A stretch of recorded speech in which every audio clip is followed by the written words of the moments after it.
Hello guys, this is your friend Shinobi Nexix 2.0 and we are back in new fanfic. What if Naruto Konoha discovers Naruto's empire and Jiraiya arrives with a warning part 2? Snafu's notes. I revised Naruto's profile and edited the chapters, adding Hinata to them.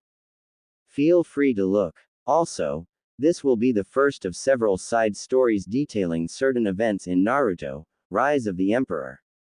The first part will deal with Naruto making alliances with Suna and Mist, as well as training Maru Sarutobi, Moegi and Udon. The second and third parts will deal with Naruto's plan to unite the Jinchuriki against the Akatsuki and his run-ins with the Konoha ninja, concluding with the Akatsuki invasion of Suna and its aftermath.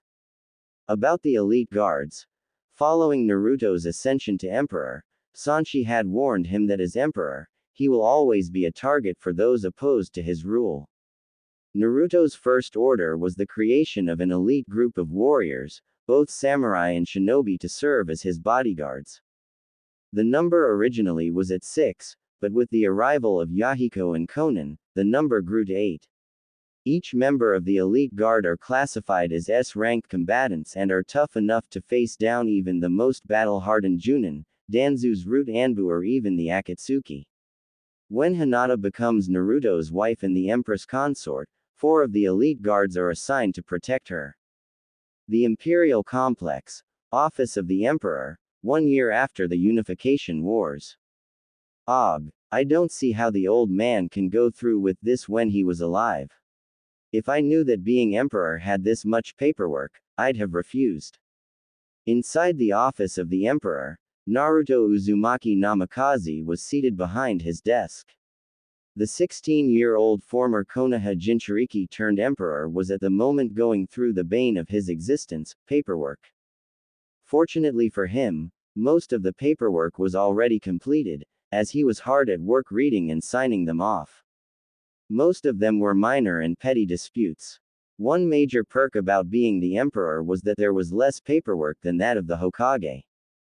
The young emperor paused for a moment to regard a picture of himself when he was younger, taken back in Konoha.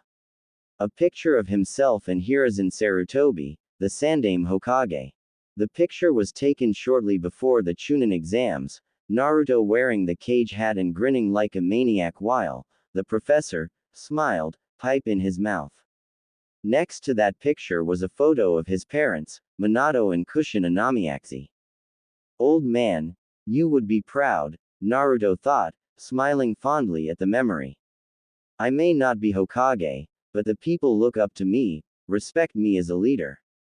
He then turned to the photo of his parents. I hope you too are proud of me. I promised to make good to honor your memories. And I've kept that promise. 1 year had passed since the Unification War. The Empire has just celebrated its first anniversary, Naruto celebrating his first year as a leader of the unified West. Since that time, Naruto has settled into his role as Emperor of the West. Despite this, he never lost track as to who he once was. Katami, Yugito, Zabuza and Sanshi made sure of that. He didn't see himself as a ninja or a samurai. More like a combination of the two. One document attracted his attention. It was from his informants located in Water Country. Apparently, there was a new Mizukage in power, and she had ended the bloodline wars which had plagued the country. Even more surprising was the fact of who was currently the Kazekage of Suna. Well, I'll be Gaara's the new Kazekage, Naruto muttered to himself, smiling broadly, reading the report from the Pakara branch in Suna. He looked at his watch. 5 minutes before the meeting of the council. This could prove to be quite interesting indeed. The emperor rose from his seat. Retrieving his jacket and slipping it over his shoulders, i.e., his Shippuden uniform, only all black, he exited the office, making sure to take the reports on Mist and Suna with him. The meeting was straightforward. Aside from a uprising of malcontents loyal to Oda which was quickly crushed before it could gain steam, and the financial situation concerning the southern Badlands, there was nothing worthy to report. Good thing that they only met 3 times a month. The council hall inside the Hall of Sovereigns was as big as the council chambers back inside Konoha. The council chambers consisted of 3 long tables, the first containing the seats of the emperor and his chief prime minister. 2 tables located on either side of the emperor's table faced each other, each containing 6 seats for either side. 6 of the members were hand-picked by Naruto himself, while the other 6 were voted in by the people of the Western Empire. The 6 that Naruto had chosen were from the West's most respected samurai and shinobi clans. Emperor Namikaze sat at the head of the table. Katami sat at his left. The council, not to mention the people of the West, knowing full well about the red-headed woman's true nature. The council hall inside the Hall of Sovereigns was as big as the council chambers back inside Konoha. The council chambers consisted of 3 long tables, the first containing the seats of the emperor and his prime minister. 2 tables located on either side of the emperor's table faced each other. On Naruto's left, Sanshi, the elder samurai warrior and philosopher who had taught Naruto the ways of the samurai. In his youth, as Naruto had found out, he had fought Hiruzen Satotobi to a draw and had respected Naruto's father figure a great deal, and grieved silently when Naruto had told him about his unfortunate passing. During the Unification War, he had invited Naruto to his village and Naruto became so impressed with the old man, that he asked to be trained in the ways of the samurai. When the empire was created, he was the first that Naruto had invited to be on the council. Despite his old age, Sanshi was well respected by samurai and ninja alike. His granddaughter, Sana Sanshi, who was a member of Yugito's Hellcats, served as part of Naruto's elite guards. Next was Eiji Kibagami, also from a respected samurai clan with connections in Iron Country, as he had family there, which was helpful when Naruto negotiated a trade agreement between the Empire and Iron. A hard-punching, hard-drinking samurai with a mouth that would make Tayuya blush and Hidan green with envy, he was the first to join up with Naruto in his ambition. Despite being a foul-mouthed samurai, he was fiercely loyal to the young emperor, honorable and carried himself as a true samurai. It was also a known fact that he and Kasumi Ehara were romantically involved. His pet wolf, Bijumaru, was at his side. Like Sanshi, Eiji had a member of his family as part of the elite guard. His nephew Hideo Kibagami served proudly. Next to Kibagami was the head of the Chiba clan, Kota Chiba. The Chiba clan was a line of ninja who practiced a deadlier style of taijutsu that would put even Rock Lee and Maeda Guy to shame, the taijutsu used originally as an assassination technique. Like Sanshi's granddaughter and Eiji's son, her eldest son, Takuma, served as one of Naruto's elite guards, a high honor for the Chiba clan. In most ways, the Chiba clan reminded Naruto of the Inuzuka, fiercely loyal to the pack. Sitting next to Kota was her childhood friend and fellow ninja, Kokura Yamada. The eldest daughter of a former nobleman and a mist refugee, she was the diametric opposite of Zabuza's partner Haku, as her attacks were fire release attacks. In an interesting side note, her bloodline allows her to endure an opponent's fire attacks unscathed. The Yamada clan also had a reputation for being top-notch healers whose skill rivaled that of Tsunade in her prime. Next to the fire-wielding mistress was the regal Kasumi Ehara.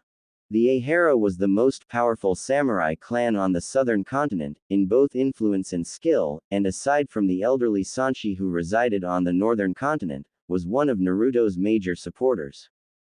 Kasumi herself was a legendary warrior in her own right, having led troops into battle.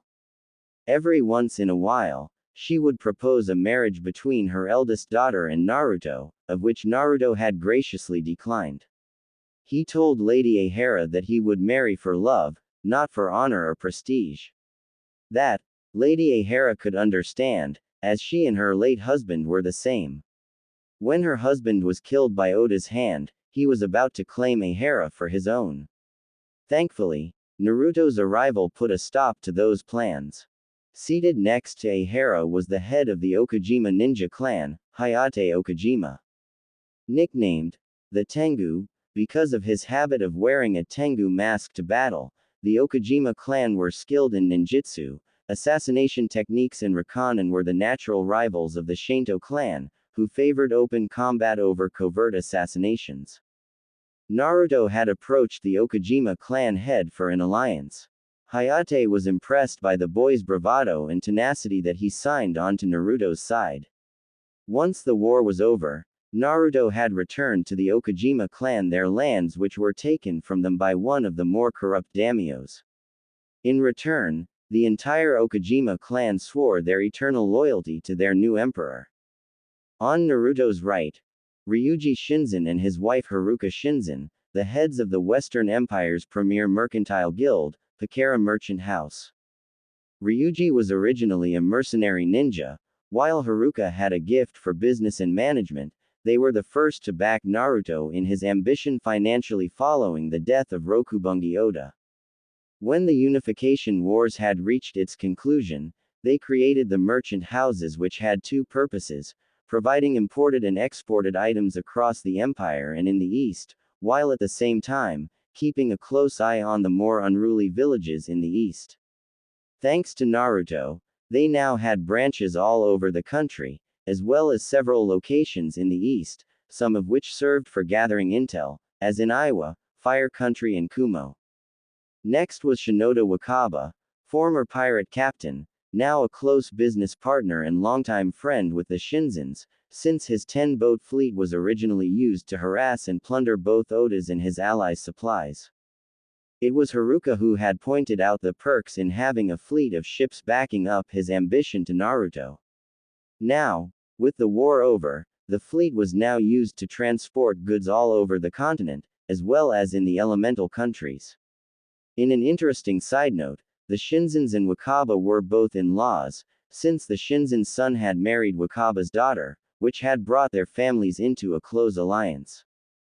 Seated next to Wakaba was Katsumoto Kitahara, a daimyo from the southern region who supported the people and working class. He was overthrown by a power-mad warlord and condemned to wander the lands, until Naruto found him.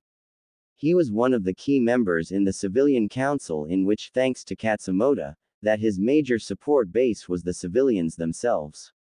Katsumoto's lands were restored unto him, as well as his title as a reward for his service and loyalty. Next to Wakaba was Shin Akazuki. His home was the southern part of the continent. Shin was the youngest of the council at age 23, and trained as a samurai.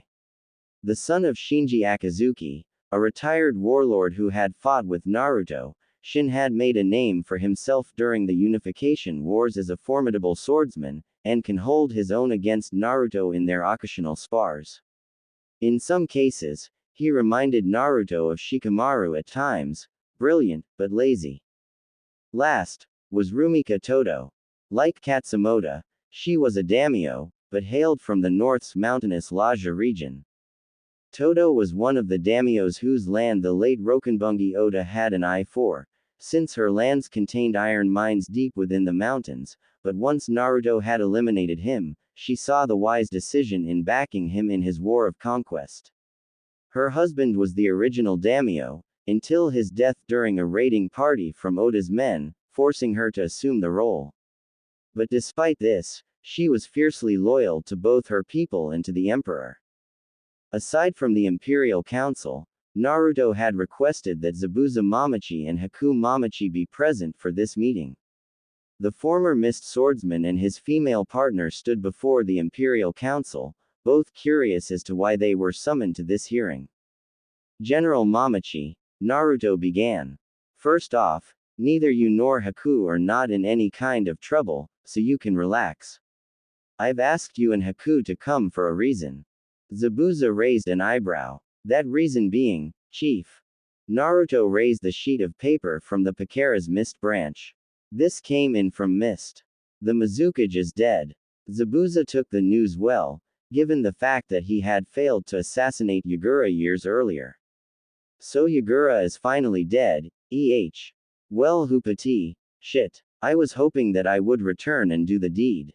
But it's still good news. Yagura was always unbalanced. Who's in charge now? Naruto looked at the sheet of paper. Her name's Terumi. Mei Terumi. That caught Zabuza's attention. Mei's the god I'm now, huh? Wish it could have been me, but I like my current position. What can you tell us about this woman? Sanshi inquired. She's strong, Lord Sanshi. Very strong, Zabuza replied. Has a sunny disposition, even when she's threatening kick your ass. If she was able to kill Yagura, then she is more than capable of stabilizing the mist after so many years of war. Naruto leaned back in his chair, pondering the information he has received. Sanshi caught the look on his emperor's face. Are you planning on making an alliance with Mist and Suna? Naruto smiled at the old samurai. Am I that predictable? Sanshi smiled back at the young emperor. No, you're just that easy. That got a good laugh from the council, Naruto included. Even Zabuza laughed while Haku giggled. Once everyone has calmed down, Naruto confirmed his intentions. To answer your question, Sanshi, yes, I plan on inviting not only the leader of the Mist, but Suna as well. The cage of Suna is an old friend of mine. He is a Jinchuriki, like I once was. His beast is the one-tail raccoon. Ah, Shukaku, Katami said. He was always a bit unbalanced of the bunch. Then again, I'm willing to bet that Sanbi was the driving force behind Yagura's murderous reign. What about the cage, Your Majesty? Lady Ahara asked. Aside that he is the Jinchuriki to the two tails, what else can you tell about him? Naruto went into detail about how he and Gaara met during the Chunin exams back in Konoha, all the way up to the point of the ill-fated retrieval mission of Sasuke Uchiha. Afterward, he put it to a vote. All in favor of inviting the Godime Mizukage and the Godime cage to the imperial capital for terms. Naruto intoned. The vote was unanimous. The council voted yes. Naruto smiled. Motion passed. This meeting is adjourned. Sunagakure no Sato, Wind Country, several days later. Lord Cage, there is an envoy here to see you. Gaara looked up from his paperwork. Are they from Konoha? He asked the Suna Junin that stood before him, obviously annoyed. Baki, Tamari and Kankuro both held curious looks as well. If they were from Konoha, then they would be escorted back to the country's borders. No, sir, the Suna Junin replied. They are from the Western Empire, by way of the Pakara merchant house. The Empire. That was a pretty hot topic in the elemental countries. No sane ninja had ever ventured there, yet someone around his age was able to conquer the northern and southern continents of the war-torn West and brought about peace, having been declared emperor. The other cages knew about him, yet no one knew his name. And now, the Emperor of the West was reaching out to him. The door opened and a courier ninja stepped inside. Bowing to the cage, he produced a scroll with the imperial seal, a fox's head in front of a swirling whirlpool. Lord Cage, may you have a long and prosperous reign. I bring word from my lord, His Imperial Majesty of the Unified West. Tamari took the scroll and handed it to her brother, the courier ninja bowing to the trio before turning on his heel and leaving. The Suna Jinchuriki's curiosity was piqued when he saw the insignia. He broke the seal and unrolled the scroll. There was no invite, but a note, brief and to the point. Gaara, come to the west. There will be a boat at the port in Wind Country in 3 days. Upon reading this message, I'll be waiting. The note was not signed, but rather had a crudely drawn picture of a certain blonde knucklehead flashing a peace sign. Gaara closed the scroll. Turning to his former sensei, he said, Baki, you're in charge until I come back. What it is? What's wrong? Baki asked. The Emperor has invited me to come to the west, Gaara replied calmly. Tamari, Kankuro, you two are coming with me. One more thing. Bring Cell 3. Sarutobi and his 2 friends. Baki asked. Why them? I have a feeling that the Emperor is someone we know very well, Gaara replied. Have Sarutobi, Moegi and Udon report here in 5 minutes. We leave within the hour. It took Gaara and his envoy 3 hours to reach the sea, and nearly a week to the Western Empire by way of boat. The boat had stopped in water country first before moving on to wind. Upon boarding the ship, the Suna envoy was surprised to see an envoy from Mist as well. They had heard reports about someone eliminating the insane Yugura and bringing the bloodline purges to an end. The Mist envoy, led by the Godime Mizukage herself, Mei Terumi, was also invited. Escorting her was the reformed 7 swordsmen of the Mist.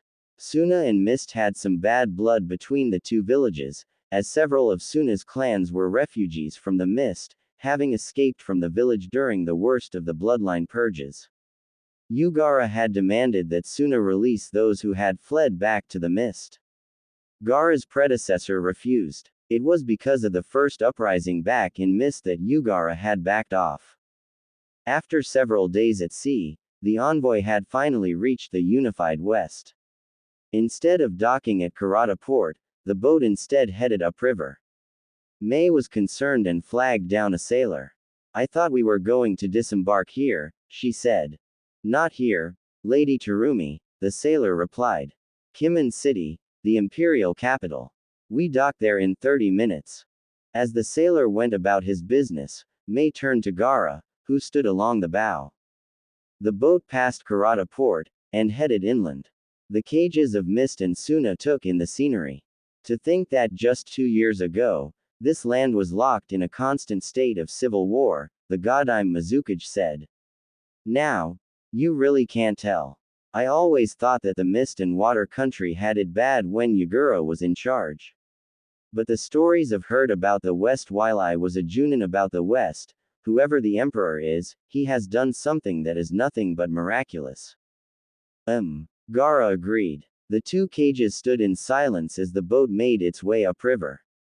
Within minutes, the imperial capital soon came into view.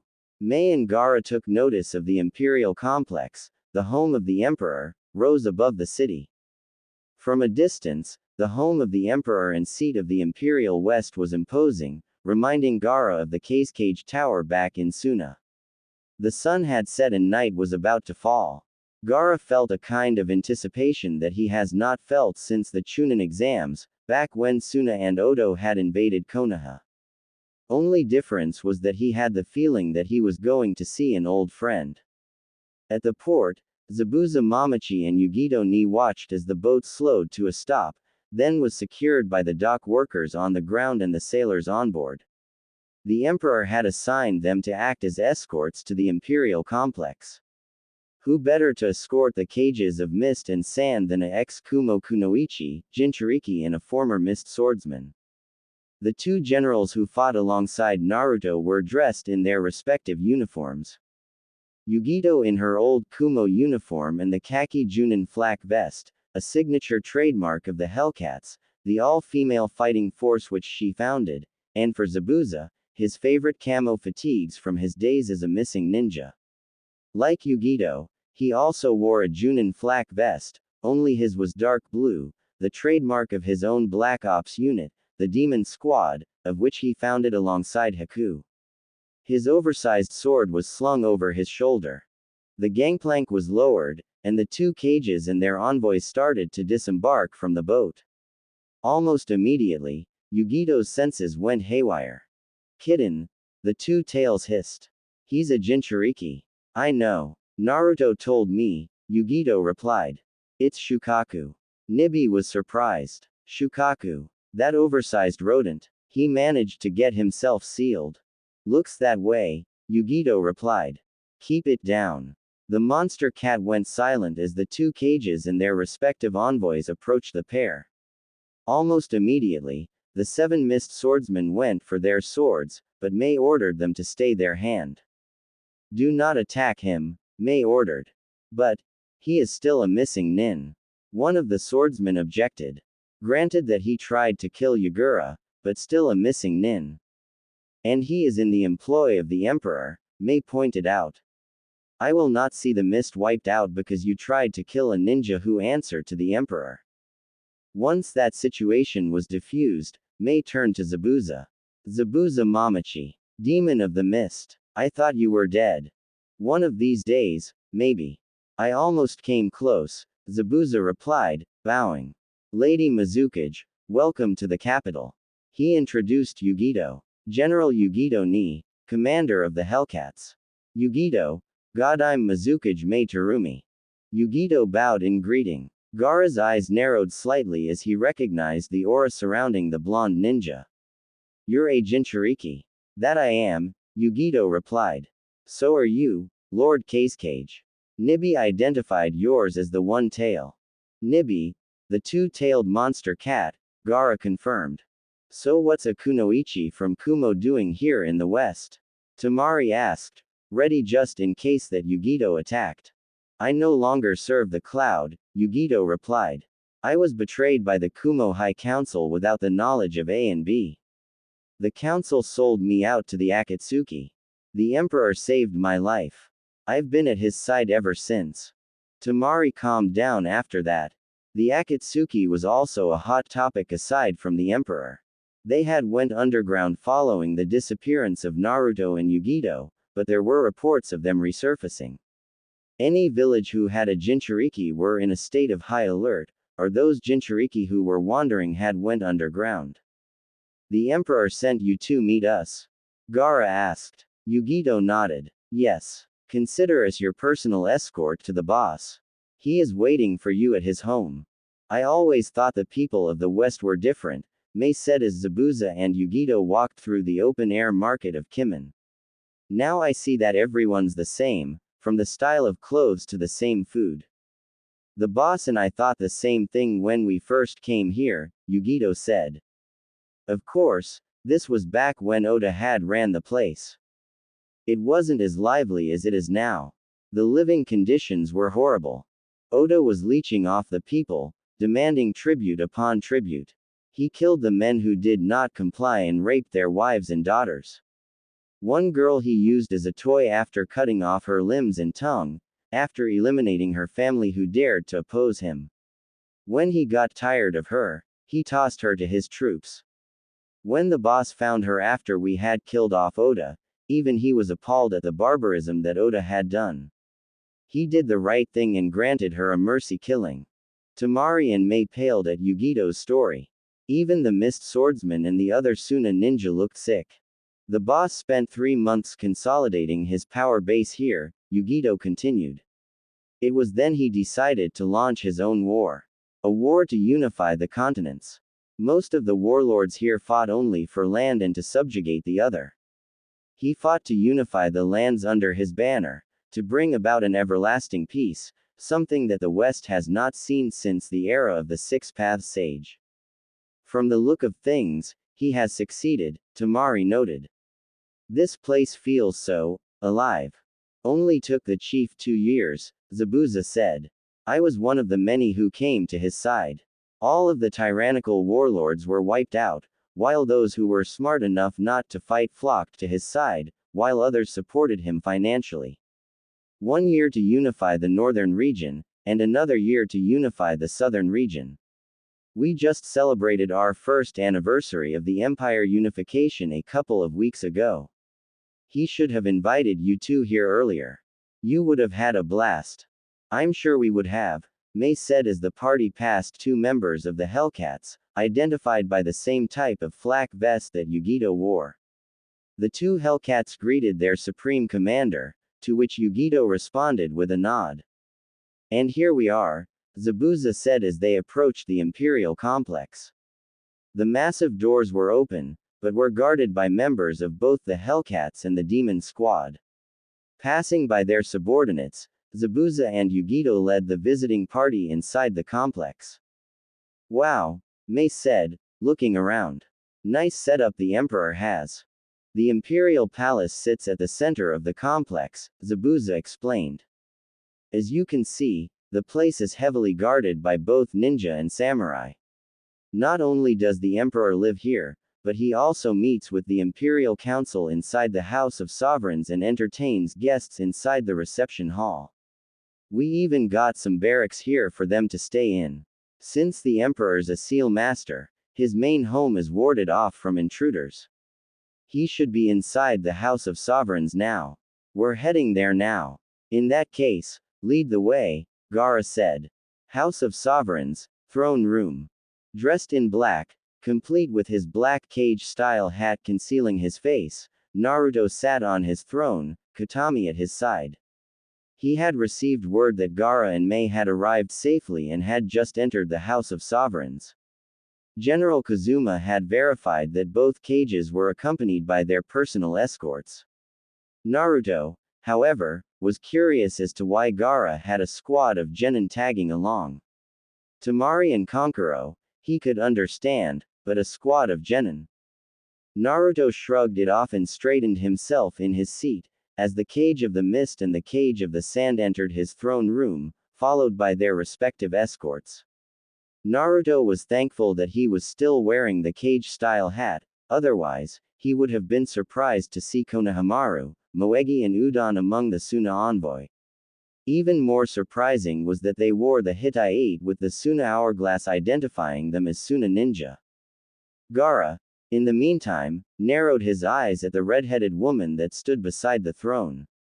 Shukaku was speaking to him, but he ignored the rodent. As their respective entourages remained behind, the Cage of the Mist and the Cage of the Sand stepped forward. Stopping 3 feet before the throne, they bowed. The Emperor responded with a nod of his head. Gaara of the Sand, Godime Cage of Suna. Mei Terumi, Godime Mizukage of Mist, welcome to my home. We are honored to be here, Your Majesty, Mei replied. Naruto rose from his throne. The look on your face says it all. Why are the both of you here, and why did I invite you to my lands, correct? He inquired as he stepped down to face the 2 cages. In that case, prepare to be enlightened. The young emperor reached up and removed his hat, tossing it to a valet that was standing nearby. Gaara had his suspicions when he was delivered the invite, but despite the missing whisker-like marks and his hair taking on a reddish tint, this had all but confirmed it. Temari and Kankuro were at a loss for words, since they were facing the last person they would expect to be Emperor of the Unified West. Boss. Oof. Naruto grunted as he was tackled to the floor by Konohamaru, Moegi and Udon. The guards inside the throne room couldn't help but to chuckle at their emperor's antics. Despite being the most powerful person on the continent, he was still a teenager. Even the Mist Swordsman had a laugh. Katami cracked a smile at the sight of Naruto being dog-piled by the 3 junior ninja. Knock it off, you 3, Gaara ordered. Give him some breathing room. Once Naruto managed to pry himself from Konohamaru, Moegi and Udon, he straightened himself off and faced the 2 cages. He greeted Mei first. Lady Kazakage. Welcome to Kimen. Zabazaz told me quite a bit about you. He did, didn't he? Mei replied. Good things I hope. Anything bad would ruin my reputation. Although I am curious as to how you know the Demon of the Mist. We met 4 years ago, back when I was a genin, Naruto explained. He then gave both cages a quick summary of the mission to Wave Country and of his run-in with Zabuza and Haku. I later found out that both were alive. Turns out the Zabuza and Haku my team and I fought were nothing but advanced blood clones. Zabuza had taken off when the Mist Hunter ninja arrived sooner than expected. He was one of many that helped me unify the West. Mei turned to Zabuza. I am honestly impressed, Mamachi. Of course, you will give me the whole story later on, she said, smiling sweetly, yet her tone showed that there was no room for argument. Zabuza gulped. Of course, Lady Mizukage. In the meantime, Naruto had turned to Gaara. The 2 leaders shook hands. Gaara, congratulations on your promotion to Cage. Gaara smiled. And you, Uzumaki. It's clear that you have once again outdid me. I never thought it would be you who would unify the West. Congratulations to you on accomplishing such a feat. The people here are not unlike those back in the East. They never knew peace, Naruto explained. Not since the era of the 6 Paths Sage. At least back east we had some sort of peace and order. He gestured to the 3 genin. How'd you end up with those three? It was after you were banished that the Suna Council sent an envoy to Konoha, Gaara explained. Tamari was with them. When the Konoha Council explained why you were banished, we terminated our alliance with the Leaf. Sarutobi and his two friends had caught up with Tamari and asked to come with her. They knew about your burden as the Jinchuriki, and when the banishment order came down, decided to desert the village in favor of Suna. How did Asuma take the news? Naruto asked. He tried to stop us from leaving, pleaded with me to stay, the young Sarutobi said. Said that families should stick together. But we couldn't stay. Not after how the council treated you after you brought back that traitor. I haven't spoken with him since that day. Naruto tapped the hitai that his former protege wore. So you're a genin of Suna now.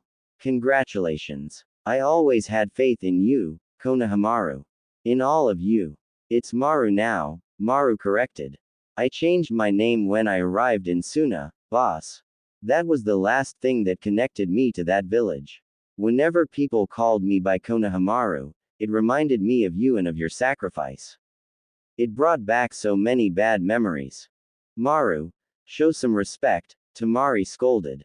Naruto waved her off. It's okay, Tamari. Maru's been calling me boss ever since Konoha. It's his way of showing respect towards me. In any case, it's good to see you again, Naruto, the Wind Mistress said as she hugged the younger man. You're grown too. Last time I've seen you, you were nothing but a sprat. It was indeed true. Naruto barely stood over 5 feet back in Konoha. Now, he was clearly a foot taller. 4 years of hard training and fighting tends to work wonders. He turned to Kankuro. Still into your puppets, I see. Improved any? Kankuro grinned. You can be more than happy to find out, kid. He shook Naruto's hand. Good to see you're still alive. Can't die just yet. The people need me. He then introduced Katami. My chief prime minister, Lady Katami Akashiya. Katami bowed in greeting. As she did so, Shukaku recognized her aura immediately. She is the Nine Tails. Shukaku screamed in Gaara's mind. She is the Kyuubi in human form. Katami saw the look on Gaara's face and could only guess as to what the one tail was saying to its container. So Shukaku figured it out, huh? She asked, smiling meanly. How is the rodent? Hey, I resent that, Shukaku shouted. Shut up, Shukaku, you're giving me a headache, Gaara muttered. To Katami, he said, is it true? You're the Nine Tails. That I am, Katami confirmed. Tamari and Kankuro blinked. They looked at the female redhead, who was looking on with a smug look. This was the same nine-tailed fox that they seen during the Suna-Oto invasion. Maru, Moegi and Udon already knew about Naruto's secret, but was surprised to find out that the Nine Tails was a woman. Are you sure, Gaara?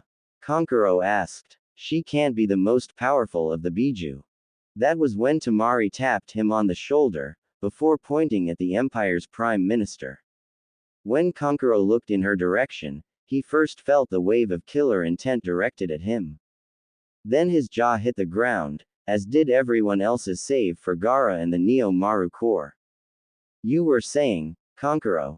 Katami asked sweetly as her nine tails around her, her eyes glowing an inhuman red, the pupils slitted. The puppet master waved his hands in a placating manner. Okay, I'm convinced. Please don't kill me. Well, since you said please, Katami replied as the tails vanished, her eyes reverting to normal. Show off, Shukaku muttered. It's true that Katami is the strongest of the tailed beasts, but they are not demons as most people would think, Naruto explained. We Biju are more connected to nature, Katami seconded. But after we were separated from the 10-tailed beast, some pompous little pedant had the brilliant idea to turn the tailed beasts into weapons by sealing them inside humans, creating the Jinchuriki. As to how Katami is free, I studied the seal and reversed engineered it. I freed her with all 9 tails of power. That much is true, Shukaku confirmed it. One thing about us Biju is that we are incapable of lying. Okay, enough talk. Naruto said. You must be hungry and tired from your trip. Consider yourselves guests in my home. He summoned a valet who was standing nearby. Take them to the guest quarters. See to their comfort. Yes, Your Majesty, the valet said. Later on, following dinner, Naruto entertained his guests with past war stories. May, on the other hand, had hauled Zabuza off to raid the Imperial Palace's sake stash. It would be late night when a shit-faced Mizukage and a equally sloshed commander of the demon unit staggered into the Imperial Palace's guest room. Zabuza did a face plant into the couch, while May staggered to her guest room. Rather than retire to her own chambers, Katami shifted into her fox form and founded a shaded area within the complex's grounds and fell asleep there. Naruto and Gaara were on the balcony of the guest quarters, overlooking the city. I think it's safe to say that Tamari has fallen in love with Kimen City, Gaara noted. You've proven to be the most unpredictable ninja once again, Uzumaki. You think the city's nice? Wait till I tell her about the hot springs resort in the mountains, Naruto replied. She'll never want to leave then. The Suna Jinchuriki cracked a small grin. I'll bet. Tamari always loved hot springs. The ninja back home always talked about the West, that going there is for the foolish and the crazy. Not even Orochimaru or the Akatsuki would even dare to come here, let alone Konoha. Naruto frowned. He knew that this would come. What's been happening ever since I left? From what I managed to hear, the council pardoned the Uchiha for his attempted defection, Gaara said. They place the blame on both his cursed seal and on you. After your banishment, every single alliance and trade agreement that Konoha had because of you were dissolved. Wave, snow, hot water. Konoha is a virtual pariah in the shinobi world. Wherever they go, they are not welcome. In some cases, they are not allowed entry into some of the towns, forcing their ninja to go in using henges and aliases. I bet they blame me for that too. Naruto was not the least bit surprised with Gaara's reply. They do, the redhead replied. After talking for several more minutes, the two leaders decided to retire for the night. After all, tomorrow would be a big day for all parties involved. The following day, a special meeting was taking place inside the House of Sovereigns. The Emperor had convened his Imperial Council, and this time, the two cages were present. Two more chairs were placed at the head table. Gaara and May sat on Naruto's right, while Katami remained on his left. Naruto himself dressed for the occasion, his white shirt, black vest, long coat, pants and boots, while Gaara and May were in their respective cage robes of state. This meeting of the Imperial Council is now called to order, Naruto announced. It is my honor and my pleasure to introduce to this council, Godime Kazakage Gaara of the Sand. Gaara rose from his seat and bowed. And Godime Mizukage May Terumi. May followed suit. Once both cages were seated, Naruto continued. This is the Imperial Council. You already know my Prime Minister, Katami Akashiya. After Naruto got through introducing the council members to the two cages, the meeting was underway. Thanks to our Emperor, the Empire is strong, Sanshi began, but even the strongest of the nations can use an ally or two. His Imperial Majesty spoke highly of you, Lord Kazekage, and General Mamachi also praised your leadership abilities, Lady Mizukage. Which is why we are here to discuss terms of a military and trade alliance. Go on, Gaara prodded. At Naruto's nod, a valet approached the head table and placed two binders in front of Gaara and May before retreating back to his original post. The terms are agreeable and very generous, Sanshi continued. We already have branches of the Pakara merchant house in both Suna and Mist, which is already covered in the trade agreements. As for military aid, it's really quite simple. If you ever need a hand, then the Empire will come to your aid. There's a catch, isn't it? May asked, leafing through the document. Yes, Naruto replied. Only one condition. That the both of you will allow an imperial consulate in your respective villages, and in response, I will allow Asuna and Mist Consulate to be placed here in the capital. Of course, my representatives will follow and honor the rules of your respective villages, and your representatives will honor and respect the rules of the empire. The representatives you appoint will answer directly to you, and the same applies with my representatives. As an added bonus, you get your products at a reduced price through the Pakara shops. Can we assign a garrison of ninja to defend the embassy if necessary? Gaara asked. Naruto nodded. I see no problem with that, as long as I can do the same. There's 2 compounds in the city that are empty. You can use them if you wish. So, do we have an agreement? Gaara and Mei exchanged glances. It took them only a moment to decide. Within seconds, their signature and their Hanko seals was on the documents, followed by Naruto's own. 1 month had passed since the unified West, Suna and Mist had formed their alliance. Their respective consulates were in place in both East and West. In Kimen, the Suna representative was Tamari herself, having volunteered for the position. Her reason? She wanted a change of scenery, and she had grown quite attached to the imperial capital. Naruto suspected that the hot springs resort in the Laja Mountains may have had an influence in Temari's decision. At least Gaara sent someone he trusted. Mei had sent a former Mist swordsman who was also a relative of hers as the Mist representative. In truth, her family had adopted him and he took on their family name. Takeshi Terumi. Naruto had emerged from a meeting of the Imperial Council in high spirits. Ever since Yukie had started to film her movies here, the Western Empire has seen a major boost in tourism, particularly at the resort towns of North Tomo in the northern region and Tears Point in the south. Even the annual tournaments were beginning to draw in ninja from the east, hoping to make a name for themselves by taking on the best the West has to offer. They all failed miserably. The main reason for Naruto's good mood was that he had no paperwork to do. Actually, he did, but he left that to the shadow clones, allowing him to meditate and train. He was a hands-on type of emperor, but even he needed a break from the paperwork. Upon exiting the House of Sovereigns, Naruto was met by Asuna Junin, one of many who was part of the Suna garrison assigned to the Suna consulate. He was accompanied by Maru, Moegi and Udon. Lord Emperor, the Suna ninja greeted, taking a knee. Hey, boss, the 3 genin greeted, bowing to the older teenager.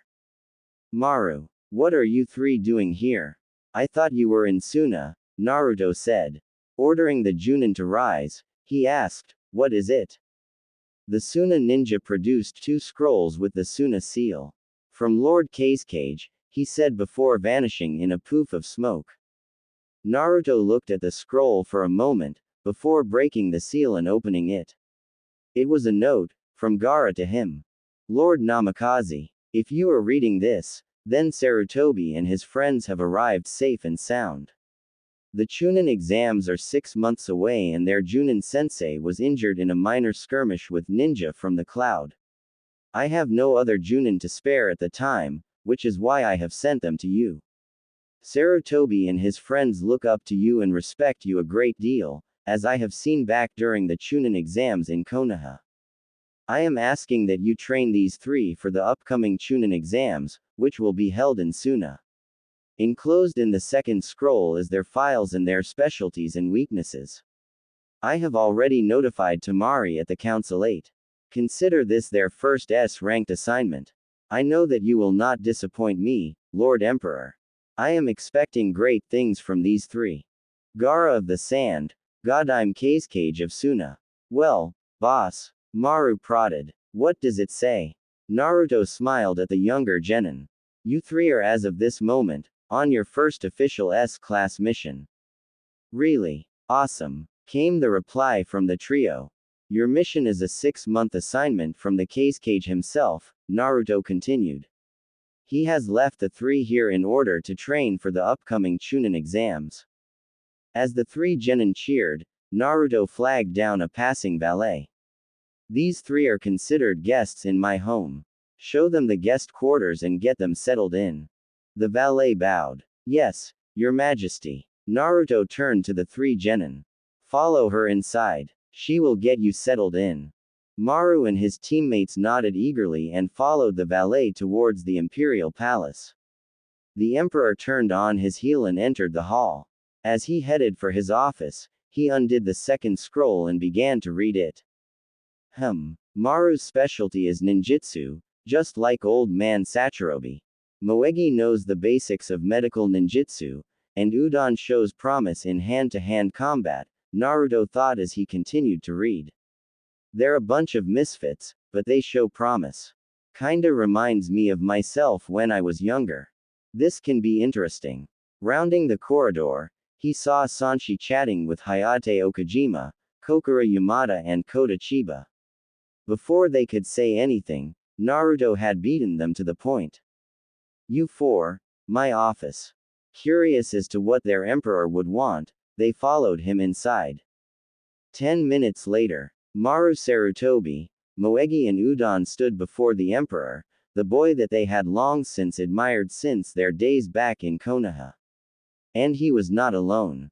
Standing alongside Naruto were 4 people that they recognized from their last visit. Naruto had explained the request from Gaara in regards to the 3 kids standing before them, and had requested that they assist in their training. Not one to back down from a challenge, Sanshi and the 3 council members agreed. Gaara's entrusted you 3 to my care, to train you for the Chunin exams, Naruto intoned, his face serious. But I cannot do this alone, which is why I enlisted the help of these 4 upstanding warriors. I fought with them during the Unification Wars, and I trust them with my life. Mondays, I will teach you taijutsu, as well as chakra control and endurance training. Tuesdays, Sanshi will train you 3 in basic weapons combat and tactics. Wednesdays and Thursdays, I got something special planned. Maru, you will learn ninjutsu from Okajima. At that, the Tengu bowed. Moegi, as you are studying to be a medic ninja, you will spend time with Yamada. Kota bowed as well. And Udon, you will receive intermediate and advanced taijutsu training from the Chiba clan, mostly from Takuma. The Chiba clan head followed suit. Sanshi sized the 3 Suna genin up. So, this is your little pet project. Train these 3 into battle-ready ninja. You got your work cut out for you, chief. Maru puffed at that insult. Hey, I'm gonna be a great ninja. Like the boss and my grandpa. Sanshi looked at Maru. And who are you? Maru Sarutobi. Sanshi recognized the name immediately. Sarutobi. Your grandfather was Hiruzen Sarutobi. You knew him. Knew him. I fought him when I was younger, Sanshi replied. The chief admired him a great deal. As did I. Good man, good ninja. Although it's a bit late, the chiefs told me about his passing. You do have my sympathies. They're a group of misfits, but they got heart and guts, Naruto added. That goes a long way. I see in them plenty of potential. Potential to even surpass me. They got spirit, too, Okajima added. I'll send in one of my best ninja to assist in the training. You have the full support of the Okajima clan in this, chief. Naruto turned to the 3 Suna genin. I will warn you in advance. These 4 are not to be taken lightly, as am I. We will push you to the extent of your abilities. We will be hard, but we will also be fair. I will not make the same mistakes as Hatake did with myself, the emo and the banshee. You will receive equal training. And I will be in contact with Tamari, who will be passing on your progress reports to Gaara. By the time the Chunin exams come around, you 3 will be the talk of the town. Do I make myself clear? Yes, boss. Maru, Moegi and Udon shouted in chorus. You 3 will have the weekend off, Naruto said as he dismissed the 4 council members. Come Monday, your training will begin. There will be risks, but the rewards will be great. Snafu's notes. Taking a page out of my other fanfic Resident Evil. A change in pace. Most of this chapter consists of journal entries from Naruto's point of view, combined with scenes from Konoha and flashback scenes. I feel that the journal entries would serve to be more dramatic. Also, it was kinda long, so I split it in 2 halves. Update. I uploaded the beta version by mistake. This is the correct version with Yahiko and Conan. Roshi and Han are in the next chapter. Journal of the Emperor, Naruto Namikaze. Entry 1. Since this is the first journal I've decided to keep since being crowned as Emperor, this counts as Volume 2. Right now, I'm watching Sanshi train Maru, Moegi and Udon. They call themselves the Neo Maru Corps, but Tamari likes to call them Team Misfits. From what I've heard, their pranks in Suna were legendary. Of course, changing Konkuro's war paint was pure genius on their part. Tamari told me that Konkuro had his puppets chasing them all through Suna for the 3 weeks into the training, and from the look of things, Sarutobi, Moegi and Udon are really getting into their mission. So far, Sanshi, Kota, Okajima and Chiba have given me nothing but positive reviews in response to their training. Even they seem to be responsive to my taijutsu and chakra training. Tamari even dropped by earlier this week to check up on their training, and even she had to admit that they would make fine chunin for the sand. By the time the Junin exams come around, they would pass with flying colors. Sanshi is a jack of all trades, a master of all weapons. Maru's been learning how to fight with a staff.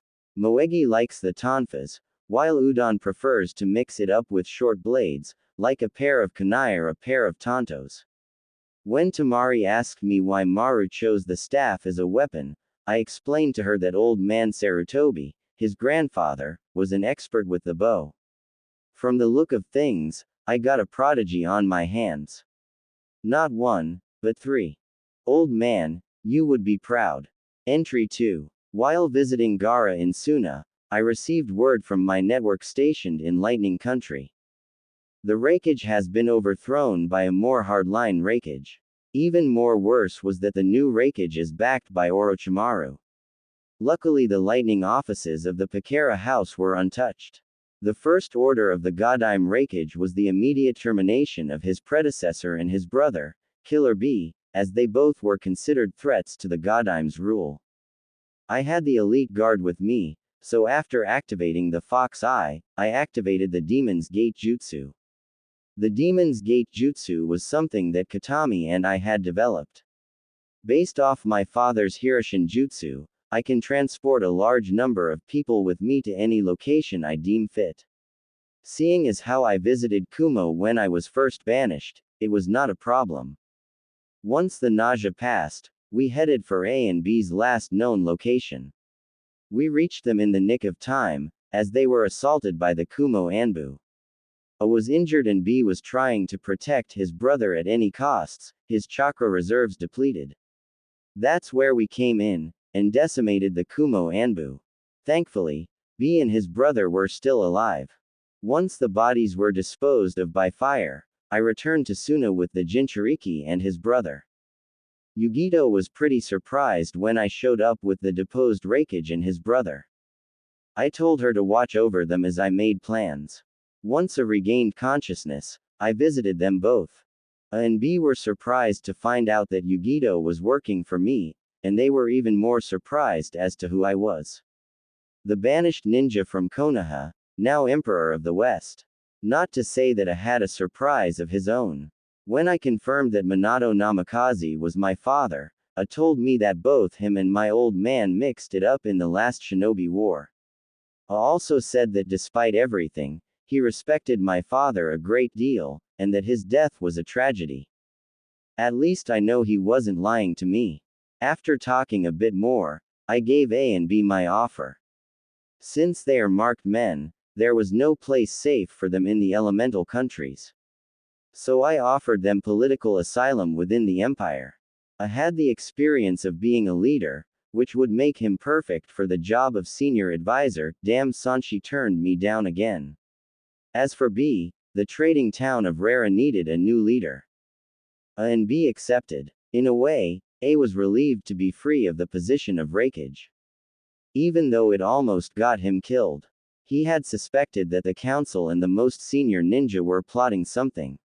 I confirmed his suspicious when I told him that the Anbu that were chasing after him had the cursed seal, meaning that Orochimaru had backed the new Raikage, or worse, placed a puppet ruler in the leadership role. I relayed the events to all Pakera houses in the elemental countries, telling them to keep alert. Once A has recovered enough to travel, we'll head back to Kimen. Entry 3. Right now, I'm at the ruins of the Fire Temple. Chiriku has been killed. I guess I should start from the beginning.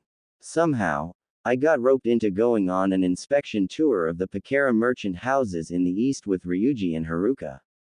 My elite guards, as well as Team Misfit, accompanied me on this little 2-month-long expedition. Well, I would be lying if I said that I was concerned. I still have that banishment order on my head, not to mention the kill on-sight decree. Damn, I hate Konoha, which is why I am dressed incognito. The fire capital housed the Pakera merchant house. I realized that the capital was not that far from Chiriku and the temple. I decided to visit Chiriku and pay my respects. Only when I arrived at the temple, I found the place in ruins, most of the monks slaughtered. A surviving monk told me and my envoy the story. Hidan and Kazuku had paid a deadly visit to the temple and leveled the place after killing most of the monks and taking Chiriku's body to the hidden bounty station near the border.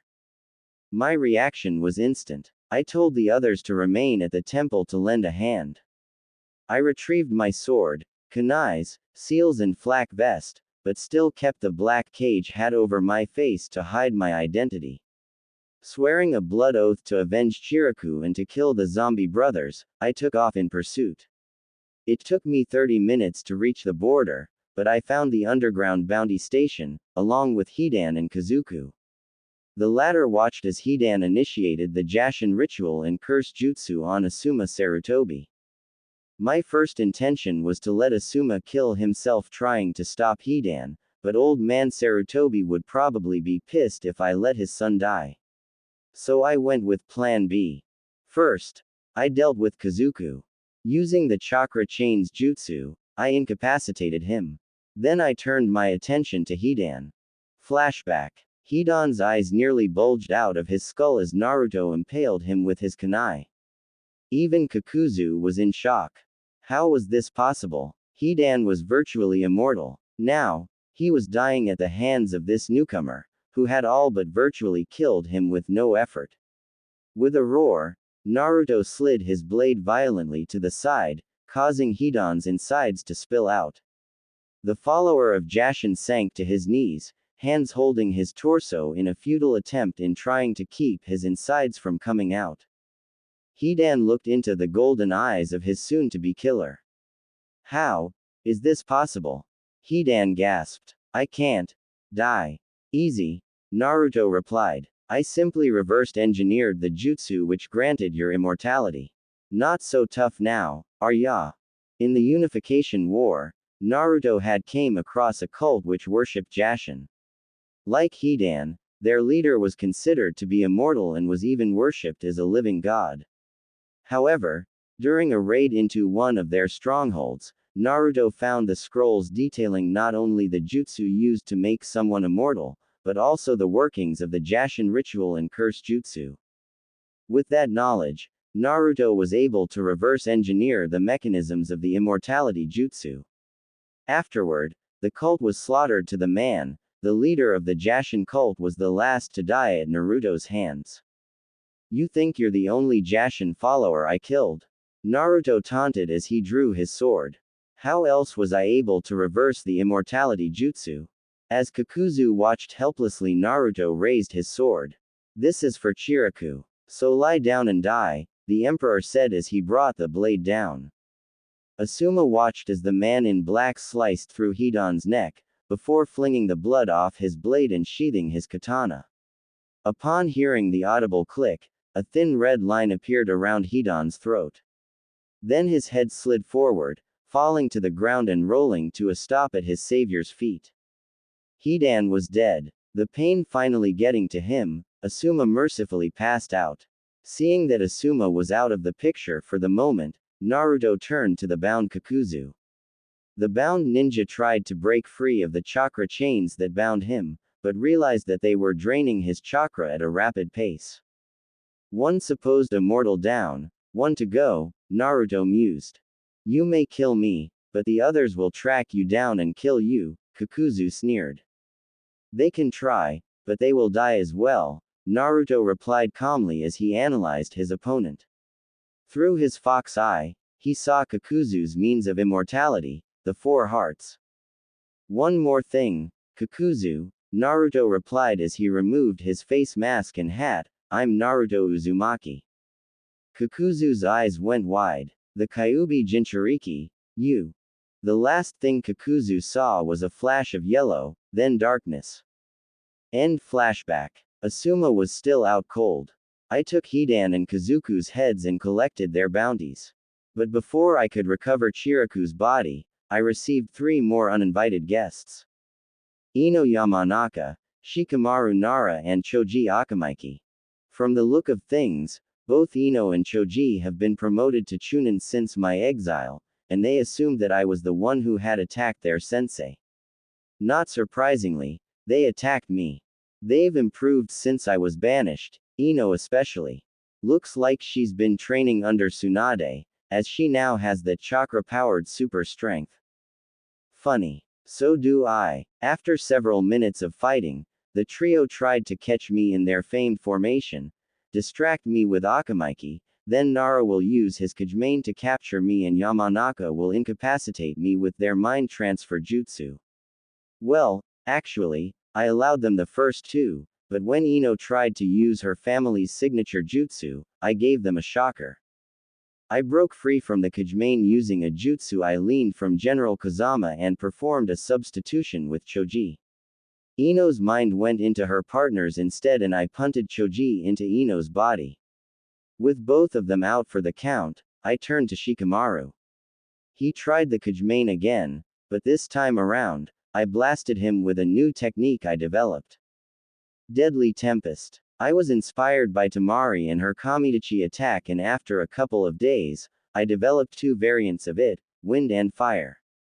The attack is basically chakra-powered winds with the force of a hurricane gale. The wind variant blasts the opponent with super-cooled air. And it did as it was advertised. Shikamaru was sent flying into his teammates, out cold. With those 3 nuisances out of the way, I retrieved Chiraku's body. Asuma had recovered by that time, but was in no shape to try and attack me. I left him there with his former students. Konohagakure, the following day. Inside a hospital room, a very pregnant Kurenai Sarutobi kept a silent vigil over her husband. Hidan had worked Asuma over pretty good with his ritual and curse jutsu. The Sarutobi clan head had multiple cuts and lacerations, some minor, others serious.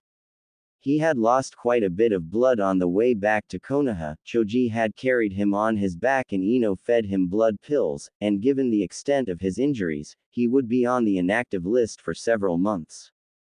But he would survive. You die on me, Asuma, and I will kick your ass for making me a widow and a single mother, Kurenai hissed. Inside the Hokage's office, a battered and bruised Shikamaru, Ino and Choji gave their report to Tsunade. Also present were the 2 senior advisors, Kaharu and Hanmura, and the Warhawk, Danzo. It was only after we had regained consciousness that we saw the bodies of the 2 Akatsuki, Shikamaru explained, holding an ice pack to his head. The bounty station verified them both as Hidan and Kazuku, both S-class missing ninja, both were members of the Akatsuki. And both were killed by the same man we fought, Ino seconded, also holding an ice pack to her face. Describe this man, Danzo commanded. Tall, maybe about 6 foot even, Choji said, holding his own ice pack to his nose. Dressed in black, Junin flak vest, pants and boots. He wore a cage-style hat to cover his face. He was armed with a sword, but did not use it against us. We saw no Hittite identifying him as a missing ninja. Mercenary, perhaps. Danzo muttered. Someone who was able to kill 2 ninja who were deemed immortal is someone to be watched. There's something else, Shikamaru said. Sensei said that the man saved him from being killed by Hidan. I don't buy it, Tsunade said. Whoever this man is, we need to know if he is friend or foe. Bring him in for questioning. Any capable Chunin or Junin should be up to the task.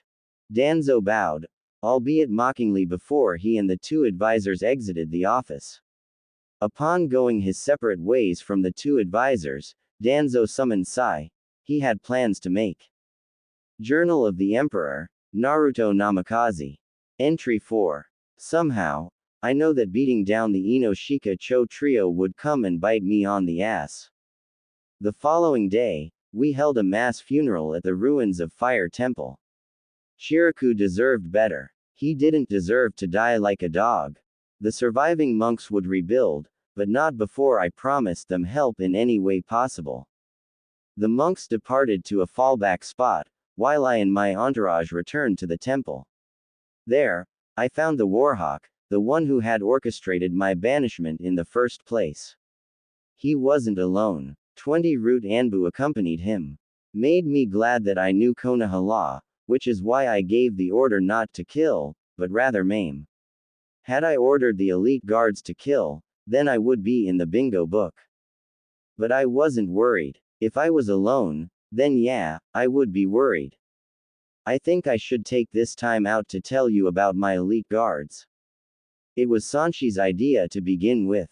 Even though I am a highly skilled warrior trained in the ways of the shinobi and samurai, even I need someone to protect me. Which is why Sanshi came up with the idea of having an elite group of bodyguards, both samurai and shinobi, to watch my back. They all came from samurai and shinobi families, and are especially good at what they do. The elite guards are a motley bunch, but they look out for each other as well as guard me. The first member just so happens to be the youngest of the bunch. Sanshi's granddaughter, Sana. Like her grandfather, she was trained as a samurai. In the Unification War, she was a member of Yugito's Hellcats, and still wears the khaki flak vest with pride. I spar with her every once in a while whenever I can't fight her grandfather. The others tend to treat her like the little sister of the bunch.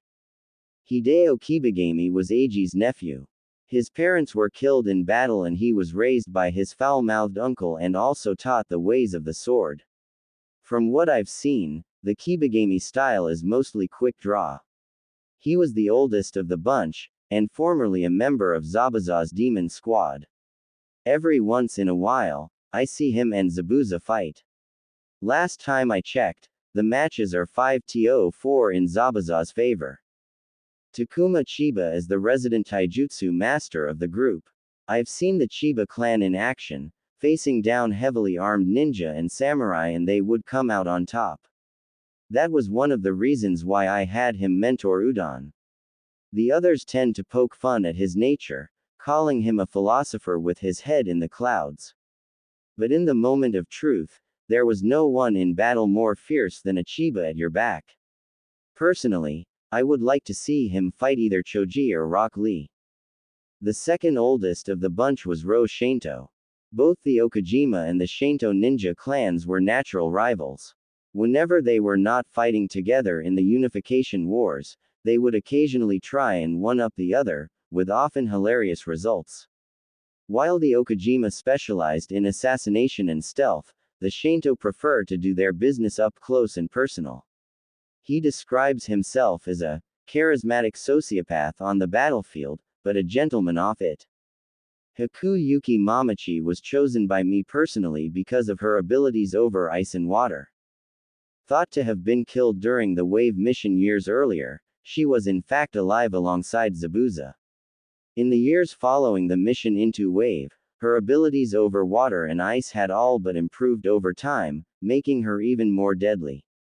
Combine that with her taijutsu training from one of the mist refugees, she was very deadly as an assassin.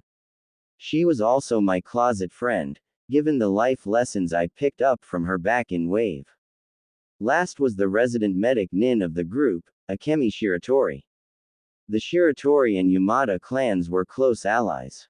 When it was clear that Akemi had the potential of becoming a medic nin, Akemi's parents sent her to train under Kokura personally. Even though she did not have the ability to control fire, Akemi made up for it by being a master medic. Back to the matter at hand. Flashback. Ruins of Fire Temple, nighttime. Naruto watched silently as the 20 root Anbu surrounded him and his escort. After ordering Team Misfit to back up Ryuji, he gave a silent command to his elite guard. The 6 shinobi and samurai spread out, ready to protect their emperor. The emperor's eyes narrowed as he saw the old Warhawk and Sai approach him. In this case, he was thankful that he still had on the cage-style hat and face mask which concealed his identity. But he had changed out of his flak vest and into his normal vest and longcoat. Danzo stopped when he was double arm's length, Sai at his side. Naruto looked at the Warhawk, then at the 20 root that surrounded him and his escort. 20 ninja against myself and my escort. Hardly fair, old man. It shouldn't be fair, Danzo replied. You killed 2 S-class criminals and beaten down 3 Chunin-level ninja. I'm simply not taking any chances. In my defense, the 3 ninja attacked me first. My target was the 2 Akatsuki. The Konoha ninja were simply in my way. You didn't come up here for a friendly chat. State your business. Danzo was to the point. You are to surrender at once. By order of the Godime Hokage and the Konoha Council, you are summoned to Konoha for questioning. My root are here just to make sure that you make the right choice. Of course, it would be such a shame for a person of your potential to be locked away. I can use someone like you en route. I can protect you from that drunk of a Hokage and the rest of the clans. Join me, and I will make you my right-hand man. When the time comes for me to usurp the position of Hokage, I will make Konoha a village to be feared. Join your side and become a tool like the rest of your root. All ninjas are tools. Ninjas are not tools of anyone, Naruto replied. As for your answer, the answer is no. Pity, Danzo replied. Then you leave me no choice. Kill his escort and seize him. As the root moved in, Naruto merely smiled. You really think your Anbu can stand a chance against my guards? You really need to get out more. End flashback. We fought on the grounds of the destroyed temple. 20 against 7 seemed like an unfair fight. Only difference was the people of the West lived and breathed warfare. So Danzo was very surprised when we tore through his route with little effort. I took down 10 of them before turning to Danzo and Sai. The ink user found out the hard way that his ink attacks were ineffective against tsunami force winds. Once Sai was taken care of, I turned to Danzo. The fox eye immediately identified the Uchiha's Sharingan. Unlike Hatake, he had several implanted, one in his left eye and the other in his hidden arm. I gotta thank Katami when I return. The fox eye did as it was advertised.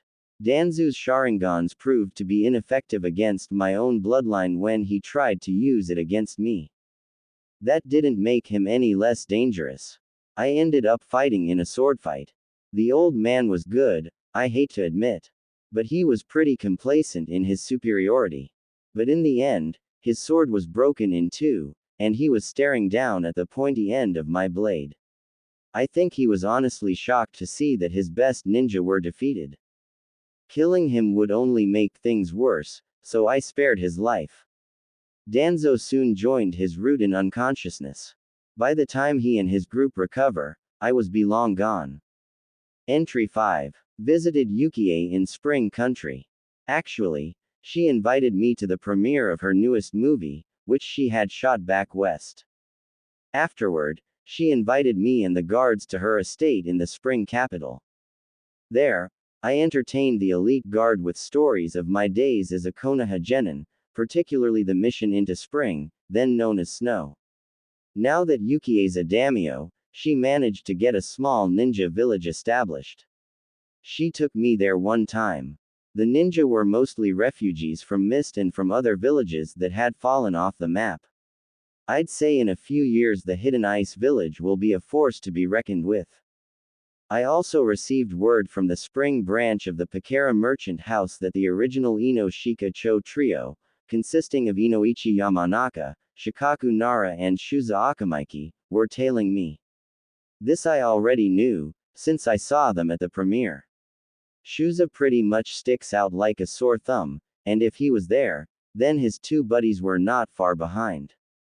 The original Ino Shika Cho were pretty famous during the days of the last Shinobi War. Not as famous as my father, but still famous. Call it hubris, but I wanted to see just how good they really were. Fortunately for them, they decided to come to me. It was in the evening when I was training in the woods surrounding Yukie's estate when they showed up. Flashback. Spring country. Clad in his usual black flak vest, pants and boots, his face still concealed by the cage-style hat and face mask, Naruto was performing his evening kata, knowing full well that he was being watched. Yukie was also present, chatting with Sana and Haku while the other 4 elite guards stood around, chatting amongst one another. Hiding in the shadows, trying to figure me out isn't going to get you nowhere, Naruto called out in a loud voice as he concluded his kata. Step into the clearing. As the elite guards drew their weapons, Shikaku Nara, Inoichi Yamanaka and Shuza Akamaiki emerged from the forests. The elite guards were ready to attack, but a signal from Naruto stayed their hand. Shikaku Nara, Inoichi Yamanaka, Shuza Akamaiki, Konoha's infamous Ino Shika Cho trio, Naruto drawled. Yukie's eyes narrowed. Konoha ninja, here. They're here for me, Naruto replied casually. Isn't that right? That's right, Shuza said. Can't help that I'm popular these days. I'm guessing that there's an ulterior motive you three decide to chase me down, aside the fact that it was on the orders of your Hokage. Inoichi nodded. You did attack our children. So yes, it's a parent thing. You must have parents, so you must understand the bond between a father and their child. I don't, Naruto replied flatly. My parents died on the day I was born, my mother in childbirth, and my father in battle. The father figure I had died in a sneak attack when I was 12. Enough talk. You came for me, so here I am. You don't have to worry about my guards interfering in our little dance. Pretty confident, are ya? Shuza said as he and his teammates surrounded Naruto. It comes with experience and skill, Naruto replied. I've always wanted to see how the famed Ino Shika Cho trio can fight. I hope you don't disappoint me. End flashback. The original Ino Shika Cho proved to a bit tougher than the newer version. But in the end, they too were defeated. After they regained consciousness, Yukie chewed them out before sending them back to the border under guard. So far, it's Konoha, 0, yours truly, 3. Entry 6. The elite guards has just went up from 6 to 8. The 2 newest members just so happens to be a founding member of the Akatsuki and his lover, who was the former leader of a Magikor. How did that happen, you ask? Well, as it turned out, my spy network back east had caught wind of a major defection from within their ranks. Male and female, mid to late 20s, the male an expert in gravity and water jutsu, the female a master of paper-style ninjutsu. Yugito and B all voiced their opinions about me tracking down the heads of an organization consisting of S-class ninja. And believe me, I had my own concerns as well, but having 2 S-ranked people who know the organization inside and out could prove to be useful. I planned on dealing with the Akatsuki later on, since they are a credible threat, and the Akatsuki probably has it in for me for killing 2 of their members. Well, I'm gonna piss them off even further by rescuing 2 more. With Katami as backup, I used the demons, Gate Jutsu and came across their last known location, Forest Country. Our timing could not have been more perfect, as the 2 ninja in question were being chased down by a quintet calling themselves the 5 Paths of Pain. And from the look of things, these 5 were very, very deadly. Using my expertise as a tactician, I quickly came up with a plan. Katami created 200 shadow clones of Hidan to keep the quintet occupied, while Katami and I went after the two ninja. Both were in bad shape, as the male ninja's final attack had drained the last of his chakra. And it was a pretty nasty gravity-based jutsu as well. The Shinra say. While the 5 Akatsuki were stunned from the attack, I made my move. As the 5 paths of pain were distracted by Katami's clones, Katami and I grabbed the 2 injured ninja. The man started to sputter something until I stopped him with just 8 words. Come with us if you want to live. By the time Katami and I returned to the Demon's Gate, the 5 paths of pain were still fighting the Hidan clones. When we were safely back west, the clones dispersed, leaving Pain to figure out what the hell just happened. Once we were back home, I had both of them treated for their injuries, while at the same time, got their names. The brunette was Konan, and her companion was Yahiko. Yahiko Uzumaki. And here, I thought I was the last Uzumaki. But it makes me glad that I have surviving clan members to call family. I then found out the reason why they were on the lam from the Akatsuki. Then again, Yahiko was surprised to find out that my mother was the former ruler of Whirlpool. Originally, they were called the AIM Orphans, Yahiko, Konan and another named Nagato. Much to my surprise, they were once students of Jiraiya when they were younger. Yahiko had dreamed of bringing about peace to the shinobi world, and thus created Akatsuki. But over time, the organization had lost sight of their goals, and became corrupt. Yahiko was removed as leader in favor of Nagato. As expected, things got worse. Nagato was the one controlling the 5 paths of pain, a deadly jutsu which allows Nagato to control 5 bodies separately via chakra rods in his body via the rods in their bodies at the same time. The studs were placed inside 5 corpses, reanimating them. The 5 paths were Animal Path, Human Path, Naraka Path, Asura Path, and Preta Path. Because of Yahiko's talent for gravity jutsu, he would have been number 6, the Diva Path. Konan and Yahiko soon discovered that Nagato was just a puppet. The real head of the Akatsuki was Madara Uchiha. Katami recognized the name, as did I. He was responsible for the events which shaped my life. What Yahiko told me was even more disturbing. Madara desired the power of the tailed beasts, which explained why Itachi and Kisame had chased me. Katami had filled me in on the backstory. The 9 Biju were originally the 10-tailed beast. Its Jinchuriki was the 6-path sage. Fearing that the 10 tails would be released upon his death, the 6-path sage came up with a backup plan. He split the 10 tails into the 9-tailed beasts and sealed the 10 tails body in a stone prison, creating the moon. Yahiko and Konan were surprised that Katami knew about that little piece of information. They were pretty much shocked when they found out that Katami herself was the 9 tails in human form, and that the 2 tails and 8 tails were here. Then they laid out the plan which caused them to flee the Akatsuki. Madara Uchiha's Eye of the Moon plan. The plan was simple. It was a plan for total world domination. It also explained Madara's interest in the tailed beasts. The Akatsuki would track down and retrieve the Jinchuriki and use a jutsu to remove the tailed beast from within their bodies, killing the host in the process. So far, they did this to Yagura, meaning that Mei didn't kill him, just simply took control of the mist before it could erupt into civil war. Once Madara had the power of the tailed beasts in his possession, he would fuse them back to their original form, and become the Jinchuriki to the 10 tails. He would then use his eternal Magankyu Sharingan, powered by the 10 tails to project an infant Tsukiyomi onto the moon in order to control any and everyone. And here, I thought Sasuke was bad. Madara's much worse. The following day, I held an emergency meeting of the council. Tamari had sat in. Terumi was out on retreat in the mountains. I invited Yahiko and Konan to the session and they told everything to the council. Suffice to say, the council was troubled. Only 5 Jinchuriki were still left. And you can bet your last ryo that the Akatsuki will be combing the east for them. Gaara's well guarded for the time being, so the other four are the problem. I then proposed a strategy. Using the spy network back east, I find the Jinchuriki and offer them asylum here.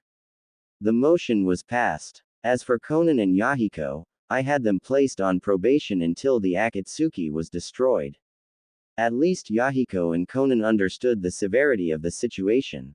As they were former members of the Akatsuki, they had to earn their trust. House of Sovereigns, Throne Room. Seated on his throne, Naruto eyed the white-haired man with a combination of disdain and suspicion. Katami was not there, as he did not want her to give away any suspicion as to her true identity. The cage-style hat was on his head, effectively hiding his face. Not to take any chances, his face was concealed by his mask. Kabuto Yakushi took a knee, head bowed. Your Imperial Majesty, he began, may your reign be a long and prosperous one. My name is Kabuto Yakushi. I represent Odogakure, the village hidden in the sound. I bring greetings from my master, Lord Orochimaru. Using his chakra to disguise his voice, think Naruto speaking in Wesker's voice, Naruto responded. So what business does your master want with me? Lord Orochimaru has been monitoring the events that have transpired here in the West with great interest, Kabuto said. He is especially impressed that you have united the lands in so little time. He has sent me here to discuss terms of an alliance between your empire and the Sound. Naruto leaned back on his throne. Tell me, Yakushi, what would I gain should I ally myself to the Sound? You would have the backing of one of the most powerful ninja in the East, Kabuto said. Despite our small numbers, you would mostly benefit from Lord Orochimaru's guidance. In other words, take over my body since Sasuke is off limits, and use my army to invade Konoha, Naruto thought darkly. The young emperor made it look like he was in deep thought. I am sorry, but a military alliance is not in the empire's best interest. You misunderstood me, your majesty. Kabuto began, but was cut off. Oh, don't be coy, Yakushi, Naruto replied. Do you really think that you are the first from the east to ask for an alliance? First it was the rock, then it was the cloud, you make number 3. The people has seen war since the era of the 6 paths. Unlike the people of the east, they have not known a lasting peace. I saw the lawlessness of the lands and I gave them the peace they desired. I am merely a servant of the people and even an emperor must listen to the will of the people. I am truly sorry that you have come this far, but tell your Lord Orochimaru that my answer is no.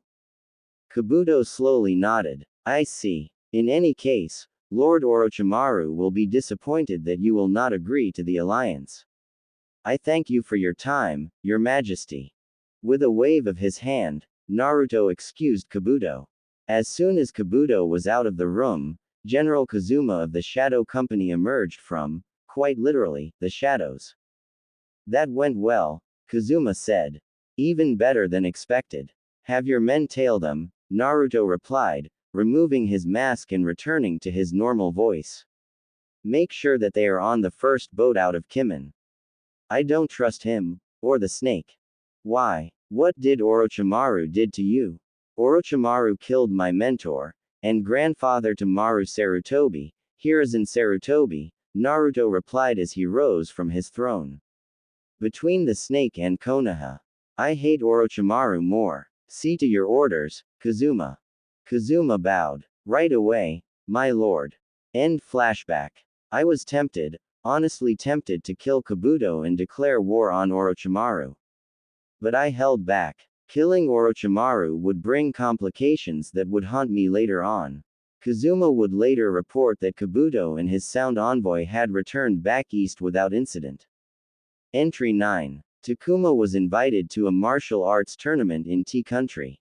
So the rest of the elite guards and yours truly went down to T to support him.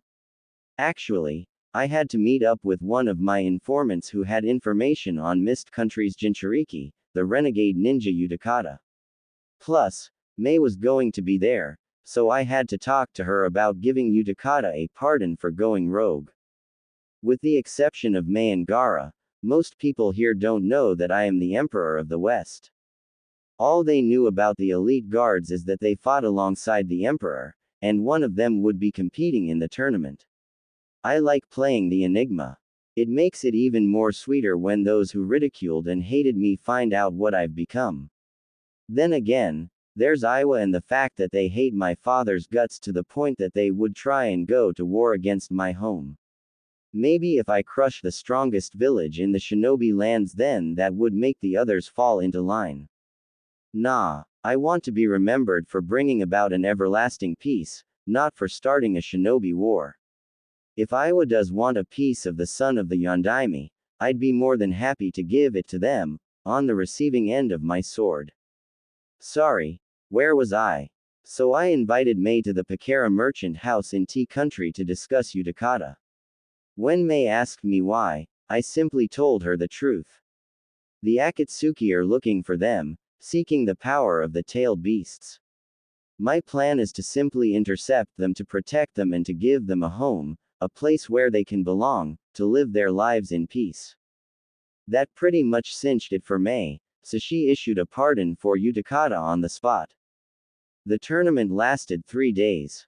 Takuma Chiba was pretty much the talk of the entire tournament. Before it began, Takuma declared that he was doing this in honor of his emperor. I simply told him, do it for yourself, show the East what the Chiba clan can do. At least he's humble and modest to a fault. On the first day of the tournament, I noticed someone in the audience watching me. It was Tenten. Who else would wear her hair like that? From the look of things, she was promoted to Junin. Excusing myself from the guards, I decided to take care of this personally. I left the arena, knowing full well that Tenten would soon follow. Flashback. Longcoat floating in the wind, Naruto made sure his mask was secured on his face, the cage-style hat in place before retrieving a scroll from his coat. Unrolling it and smearing blood on it, the scroll activated, and his sword emerged from the parchment. Naruto picked up the sword by its scabbard, relishing in the weight of the weapon. The weapon was, according to Sanshi, an O-katana. The O-katana is the older version of the standard katana, designed for somewhat taller samurai so they can use their height to their advantage. Naruto had found the weapon while returning from a successful campaign. While returning to Kimen City, Naruto was traveling through the Laja Mountains, having cinched the northern half's loyalty when he came across a hidden cave. That was where he had found the sword, along with 300 chests, each filled with golden bricks. The sword was definitely something that caught Naruto's eye. Later, Naruto would swear that he was drawn to the sword. He retrieved it and had his army to retrieve the gold, which would later be used to finance his southern campaign, and to rebuild the war-torn continents once the war was over. Some he gave to his soldiers and clan heads as bonuses and hazard pay, most of it went into the imperial treasury, and Naruto kept the rest. The sword, however, was something that Sanshi took an interest in. It had belonged to a powerful warrior, who had forged the weapon from metal retrieved from a falling meteor, the blade itself being razor-sharp and indestructible. That was when Sanshi had taken Naruto on as his apprentice in the samurai arts. The sword, as Naruto had found out, also had the ability to split into twin swords, making it an even more deadlier weapon in his hands.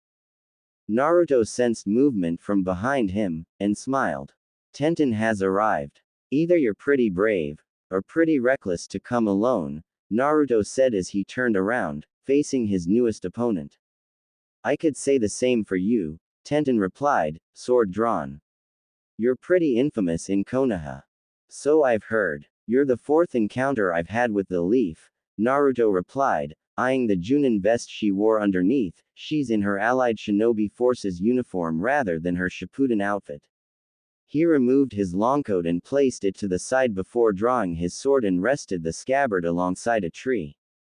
Tenten eyed the sword. Now that is a very nice sword. You any good with it? Naruto smiled. I was trained in both the samurai arts and in kenjutsu. So yeah, I'm good with the sword. You may be good, but I'm the best when it comes to weapons, Tenten said as she shifted into her stance. Okay. Then, Naruto replied as he went into a very basic kendo stance. Let's dance. End flashback. Tenten improved. A lot, I must admit. Too bad I was kinda toying with her for most of the battle. So I was feeling a bit sadistic and I slapped her repeatedly with the flat of the blade, hoping to get a reaction from her. It worked. She got pissed off enough to try the same trick she did with Tamari. Can you say, deja vu? I think Tamari would be laughing her ass off when she found out that I blasted Tenten with Deadly Tempest. But I was at least nice enough to drop Tenten off at the local hospital instead of leaving her there in the forest. Entry 10. Rock Lee and Neji Hyuga showed up the following day. Both had been promoted to Junin, it seems. While Neji looked after Tenten, it was up to old Bushy Brows to uphold the honor of Team Guy. In the meantime, Takuma had breezed through the tournament. The only opponent that gave him a problem was the taijutsu expert from Iowa. Needless to say, Chiba's opponent was very pissed when he lost. So much so that he tried to ambush Takuma with myself and the other elite guards present after the second day. No, we didn't kill them, just sent them to the hospital with a wide assortment of broken bones and cuts, just to show that we were the wrong people to pick a fight with. It was after the second day of the tournament that Rock Lee showed up. Flashback. Tea Country, evening. The elite guards were at the local restaurant while Naruto decided to take a walk along a grove. The Emperor was dressed down in his standard uniform that he wore during the Unification Wars, the same uniform that he had on when he killed Hidan and Kazuku, but with one major difference. Rather than the cage-style hat, he switched to a bandana. The face mask remained on his face. Naruto knew that Rock Lee was tailing him. That was a given, but he had given him the slip when he entered the grove, so now the roles were reversed. Naruto was tracking him. Hey, looks like Mr. Youthful is now a Junin as well, Naruto thought as he noticed the Junin vest on Rock. Still can do better than that crappy spandex. Deciding that this little game has gone on long enough, Naruto decided to confront his former comrade. Rock Lee, 1/3 of Team Guy. Second Green Beast of Konoha. It's a honor. Rock Lee spun around, and saw Naruto leaning up against a tree, hands in his pockets, shoulders slumped. From the look of things, he was alone. And you've attacked several teammates and comrades from the Leaf. That is most unyouthful. In my defense, they initiated combat when they challenged me, Naruto replied, standing straight up. I was merely defending myself. You've been making a name for yourself, Rock Lee said, slowly sizing up his opponent. Despite all of that, you did save Captain Sarutobi. I'll take that into consideration when I take you in. You can try, Naruto replied. But it won't be that easy for you. I hear you're a genius in taijutsu. I'm an expert in the style myself. He shifted into his stance, think Kazuya's fighting stance. So come on, Green Beast. Show me your stuff. That cinched it for Rock Lee. Yosh, you are indeed a worthy opponent. He went into his Guken stance. This will be my most youthful performance yet. I wouldn't hold my breath on that, Naruto thought darkly. End flashback. I took Bushy Brows to the brink in our little battle. He ended up opening 3 lotus gates and removing his weights. I decided to unleash a brand new taijutsu technique that I've been working on. The Shadow Dancer. Similar to my classic Uzumaki formation and combo, only difference was instead of using my clones to attack, I used chakra-powered speed and power to smack Lee repeatedly. Katami was right about thing. You can't dodge what you can't see. With the defeat of both Tenten and Rock Lee, it was only a matter of time before Neji would appear. And given the fact that the pompous little shit threatened me with death should I return, I had a serious bone to pick with him. Entry 11. Takuma had won the tournament. Big surprise. At least the others were entertained, not to mention they won a pile of Ryo for betting on Chiba. As Takuma fought, I felt the killer intent radiating in my direction. At the opposite end of the stadium was Neji himself. His Byakugan was activated, and he was glaring at me. Sorry, Hyuga, but you won't see any red chakra in me. I freed Katami, but no one from Konoha doesn't know about that little tidbit just yet. Following the ceremony in which Takuma was crowned, Neji made his move. He called me out on the stadium's letdai. Snafu's notes. The letdai is a training platform. The best example of this is from Mortal Kombat, Deadly Alliance intro in which Shang Tsung and Quan Kai double team Liu Kang. Flashback. Neji Hyuga stared impassively at the disguised Naruto. The same man that had killed to S-ranked criminals belonging to the most infamous organization of missing ninja, we well as bested several clan heads and high-ranking Chunin and Junin, his teammates included. It was while he was at the hospital looking after Tenten that Rock Lee was brought in. He had fought the man in black and had lost. That, to Neji, was impossible. Rock Lee was the same as him, a prodigy.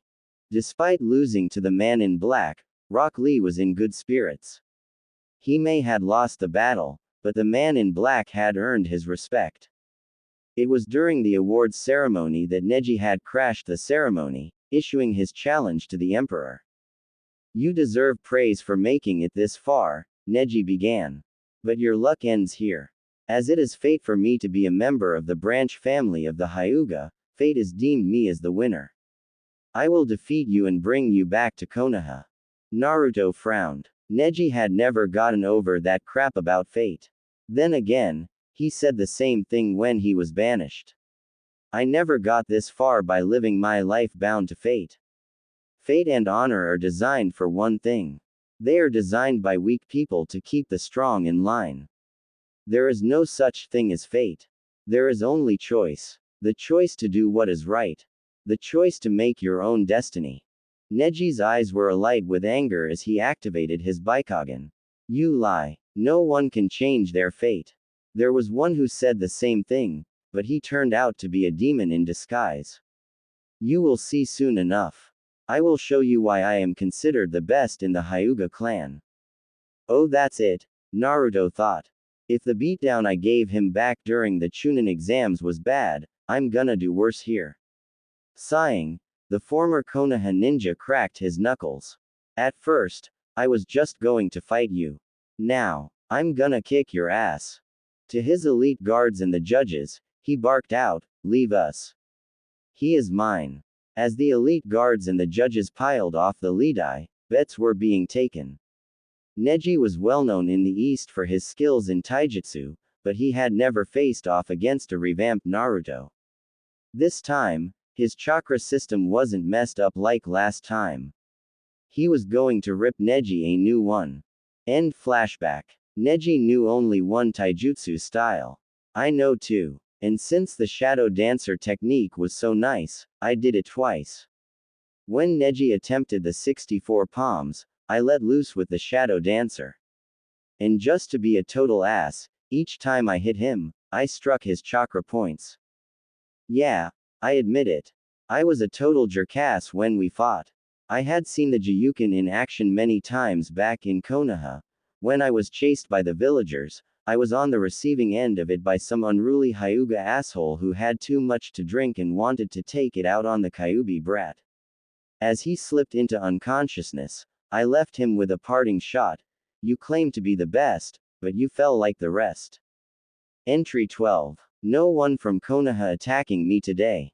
Good thing too. Something else did happen, though, despite me being on the tail end of this inspection tour.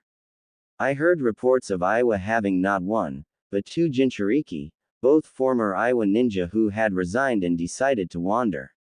It took me a while, but my spy network came through.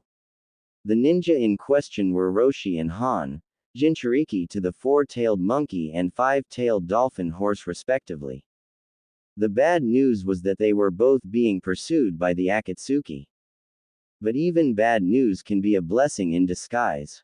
Since I was already on the Akatsuki's radar by eliminating both Hidan and Kazuku, I tracked both of them down, as they were injured from their battle with Deidara and another member, some guy calling himself Toby, and retrieved them both. An impressive feat, seeing as how I did it all alone. I guess it helped that I ambushed the both of them with a senjutsu-powered deadly tempest, then I used a shadow clone to retrieve the two men. Iwa was out of the question, since Oniki would more than likely force them back into service, so I returned to T Country, where I used the Demon's Gate Jutsu to return back to the west. At least the inspection tour was over. There, Han and Roshi had regained consciousness inside the guest quarters of the Imperial Palace. Yugito and B were there to greet them when they woke up. After making sure that they were fed, I summoned them to the House of Sovereigns. Flashback. House of Sovereigns, Imperial Complex. Rather than meet the two Jinchuriki inside his throne room, Naruto had them led to his office, where he was just finishing up the pile of paperwork detailing the condition of his empire. Katami was with him. The humanized form of the Nine Tails was scanning a document when Yugito led Roshi and Han inside the office. Almost immediately, Yanbi and Gobi went nuts. Katami saw the looks on their faces and knew what that meant. Roshi, former ninja of Iwagakure no Sato, Jinchuriki of Yanbi, the four-tailed monkey. Han, also a former ninja of the same village, Jinchuriki of Gobi, the five-tailed dolphin horse. And you're the Nine Tails, Roshi guessed. Katami smiled. How insightful of you. Yes, I am Kyuubi no Yoko, but my human name is Katami Akashiya. Han, in the meantime, was looking at Naruto with an odd look in his eyes. Has anyone ever told you? Naruto cut him off. That I look a lot like Minato Namikaze. I get that a lot, seeing as how he was my father. Han narrowed his eyes. Didn't know he had a kid. You know he's well hated in Iwa. For his actions in the last Shinobi War, I know, Naruto replied. The only Konoha ninja in the bingo book with a flea on-site order. I heard rumors that a kid unified the lands here, Roshi said. Never thought it would be Minato's son. That would make you the emperor of the West. It was you that saved the both of us. Naruto nodded. Yes, on all counts. Take a seat. I'll tell you the entire story of how I ended up here. It took Naruto 10 minutes, but he laid it all down. From his childhood to being banished in the aftermath of the Sasuke retrieval mission to uniting the country under his rule. Even Roshi and Han were shocked to find out that he was banished not only for being the container of the Nine Tails, but for simply doing his job. The kid is telling the truth, Gobi concurred. As crazy as this sounds, he's telling the truth. He is not lying, Yanbi seconded. Han leaned back in his seat. Attacking a child for something not in his control.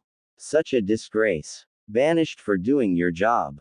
If anything, the Uchiha should have been the one banished.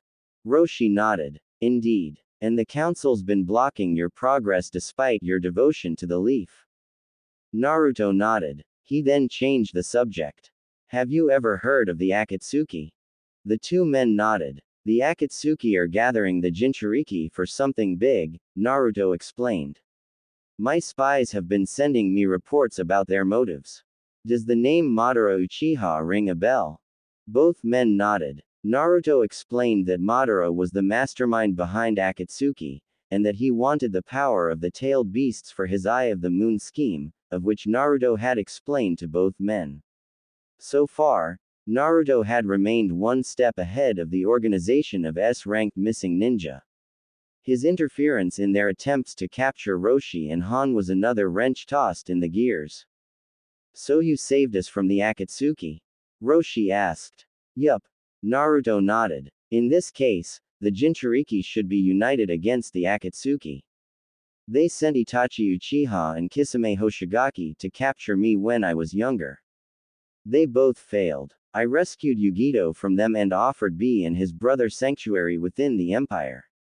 The people know about my past and do not see me as a demon or a monster. They even seen Katami in her true form and did not run away.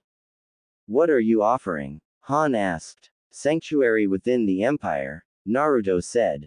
Protection from the Akatsuki and all your enemies. You can settle anywhere you wish. Even become a leader of a village. But the time will come where we must take a stand against the Akatsuki. And what do you want in return? Han asked. Your loyalty. That's all I ask. If you wish to return back east, then I will not stop you. What do you say? Seeing as how they had nothing left for them back east, they chose to stay. Okay, Lord Namikaze, Roshi said. I accept your offer. I would like to wander around a bit, get my bearings straight. Naruto nodded. Of course. He then turned to Han. What about you? I'm more at home in the mountains, Han replied. There's several mountain villages in the Laja Mountains north of here, Naruto explained. Daimyo Todo said she needed some help in one of the villages. Said that their village elder had passed away and they need a new leader. Are you up to the task, Han? Han nodded. Naruto smiled. Good. Welcome to the Western Empire. End flashback. Entry 13. Han and Roshi fit in pretty well. Well, actually, Roshi has taken to wander in the southern region, hanging around in either South Ichiyama or Tears Point, while Han made his home in the mountain town of Yuto. When I visited Daimyo Todo, she was happy to say that Han had taken his role as protector very well. Of course, I had to see for myself, but after making a trip to the village, I saw it for myself. Roshi had told me that Han had a chip on his shoulder the size of the Hokage monument over how he was treated. Can't say I really blame him, since it was the same with me back in Konoha. I can honestly say that Han had found the peace he had long sought. Even Roshi had to agree when he came to visit his partner. The kids like him, even calling him the giant, as it was clear that he was the tallest man in the village, if not the entire empire. I could have sworn that one of the ladies was making eyes at him. Oh well, not my business to pry into other people's affairs. As long as they're happy, then I know I did a good job. In the meantime, I think it would be best that I would hang around here for a while. Let things die down. Maybe Konoha would forget about me. Then again, Konoha never let certain things go. I can expect another run-in with my past soon enough. Entry 14. Today, I stuck it to the Akatsuki yet again. I found out that 2 teams of the Akatsuki were looking for Utakata. I met the guy back when I was younger, so I knew what he looked like, as well as how he fought. As for the teams of Akatsuki, they were Itachi and his partner in the 5 Paths of Pain. Katami used a shadow clone and placed it under a henge to make it look like Utakata and sent it to distract Pain, while 3 of the elite guards, Katami and I went after the real one. Utakata was currently engaged in combat with Itachi and Kisame. We simply waited until Itachi and his partner had beaten down Utakata before we made our move. Flashback. Near the lightning border. Fire release. Deadly tempest. Itachi and Kisame leapt back from the deadly blast of superheated air, which had reduced several trees to instant ash. The unconscious Utakata slung over the traitorous Uchiha's shoulder. In an instant, Kisame had Samahata out, ready to shred any and everything. Since Naruto didn't had time to change out of his usual attire, i.e., vest, longcoat, pants and boots, he only had on the black hat. This time, he went without his face mask. The emperor had his sword drawn. You have my thanks. Utakata is pretty hard to find, he said, looking at Itachi. But this is where I come in. Utakata is coming with me. Drop the Jinchuriki and step back. The Akatsuki has been looking for him for quite some time, Itachi replied. This has nothing to do with you. Leave. Can't do that, Itachi Uchiha. Drop the Jinchuriki or there will be trouble. At that, Kisame attacked. Holding the bandaged sword high, he charged. Imagine the shark man's shock when Naruto merely knocked Samahata out of his hands with his okatana, right before kicking it into a tree. After decking the renegade mist swordsman, he turned to Itachi. Now that your partner is out of the way. Itachi cut him off by saying one word. Tsukiyomi, he deadpanned, his Sharingan morphing into the Magankyu as he stared right into Naruto's eyes. If anything, Naruto's golden eyes showed amusement. Itachi was surprised to see that his technique didn't work. Meanwhile, Kisame had retrieved Samahata and was back at Itachi's side. Even he was shocked to see that the Magankyu was ineffective. Nice try, Uchiha, Naruto remarked dryly. Your Mangenkyu is no match for my bloodline, if I can be so modest. Not only it increases the power of my jutsu and seals to rival the power of the legendary sages, it also makes me immune from all forms of genjutsu, including your dreaded Tsukiyomi. His grip on his sword tightened. This can end in two ways. And in both of them, the Rokubi Jinchuriki comes with me. You make it sound like we have no choice, the fallen Uchiha replied. You don't, Naruto said as he prepared for battle. It's my way, or, screw it, it's my way. End flashback. It was a 2-on-1 match between yours truly and the two Akatsuki. Katami and the elite guard had retrieved Utakata and his student, a woman named Hotaru who had came across the battle. Anyone would have been crazy to take on two S-class missing ninja by themselves, but then again, I'm not your average warrior. Kisame was easy to dispatch. Oh, did I forgot to mention that my sword was indestructible, and almost hacked Samahata into pieces. That forced the sword to absorb Kisami's chakra, which drained him to the point where I could easily drop him. Then I fought Itachi. Hard to believe that he murdered his clan just to test his skills. No wonder Sasuke was so screwed in the head. Since his Sharingan proved to be ineffective against me, Itachi went for his Anbu-issued katana. Now this was starting to get very interesting. I guess I should mention that my sword has a real interesting technique, it can split in two. The look on Itachi's face was priceless. After 5 minutes of swordplay, Itachi unleashed Amaterasu. The black flames did a pretty damn good job of scorching the trees, as well as hiding my Hirishin. I ended the battle by wrapping Itachi up with chakra chains. Sheathing my sword, I saw that the elite guards had left the scene with my prize. Turning to Itachi, I left him with a parting shot. Your life is yours still, Itachi Uchiha. But the next time we meet, you will die. As I turned from the two Akatsuki, I stopped and turned around. Hiding in the brush were 3 ninja. 2 were living hives while the other had chakra which reminded me of old man Sarutobi. Asuma Sarutobi and the Aburame, Shibi and Shino. I looked dead at Asuma and wondered if I should pick a fight with the old man's son and the 2 Aburame. I decided against it and left the scene, leaving 2 unconscious Akatsuki and 3 bewildered Konoha ninja. The clone that Katami had used to distract the 5 paths of pain vanished, its job done. Back west, Utakata regained consciousness the following day. There, I told him everything, about the Akatsuki's motives and my own plans in dealing with them. Utakata was surprised, who wasn't, when he found out that I was now the emperor, but he was no fool. A chance of a fresh start with his student was too much to pass up. He agreed to my offer of sanctuary within the empire.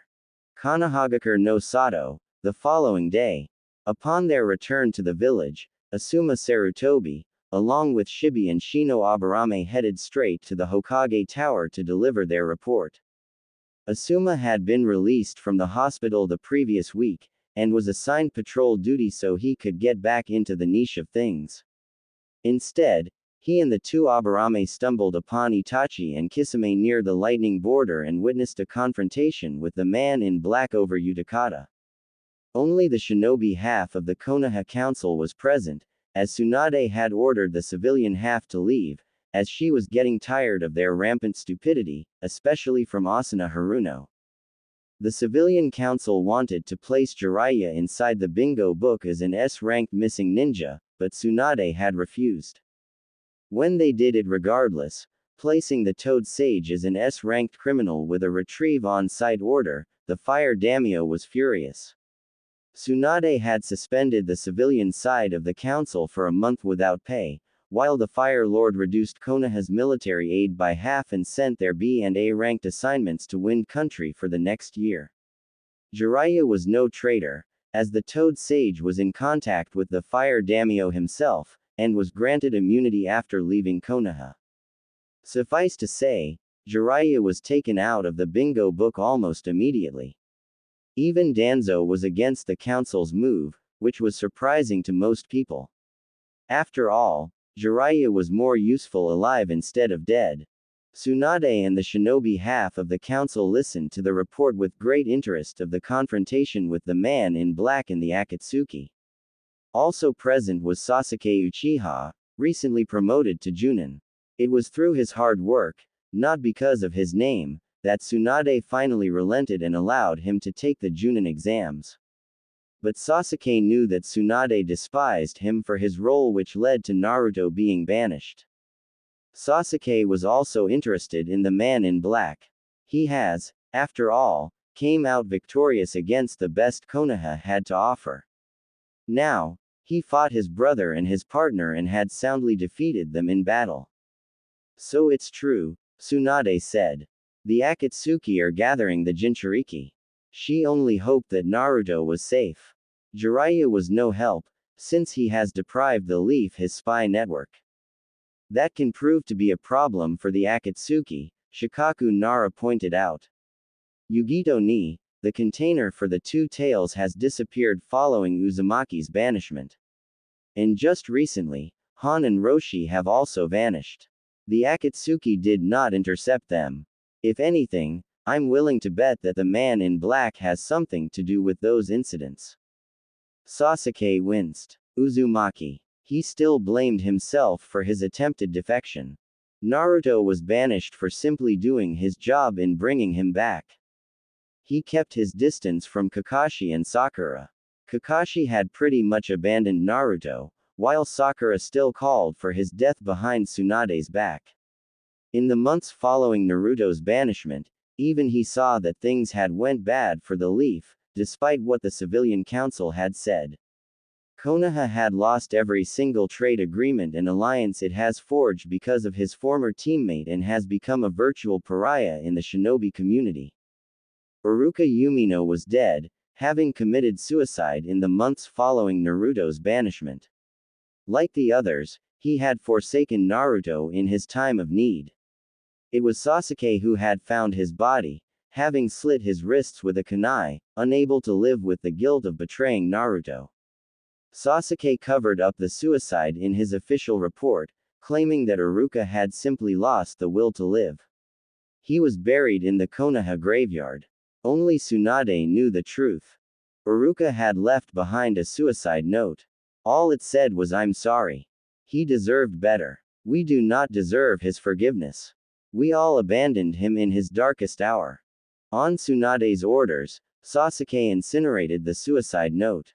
Tsuki and Ayame's business were hit hard in the following months. When confronted by Asuna Haruno, they refused to recant and declare Naruto a demon. The civilian council, led by Haruno, had virtually boycotted their ramen shop.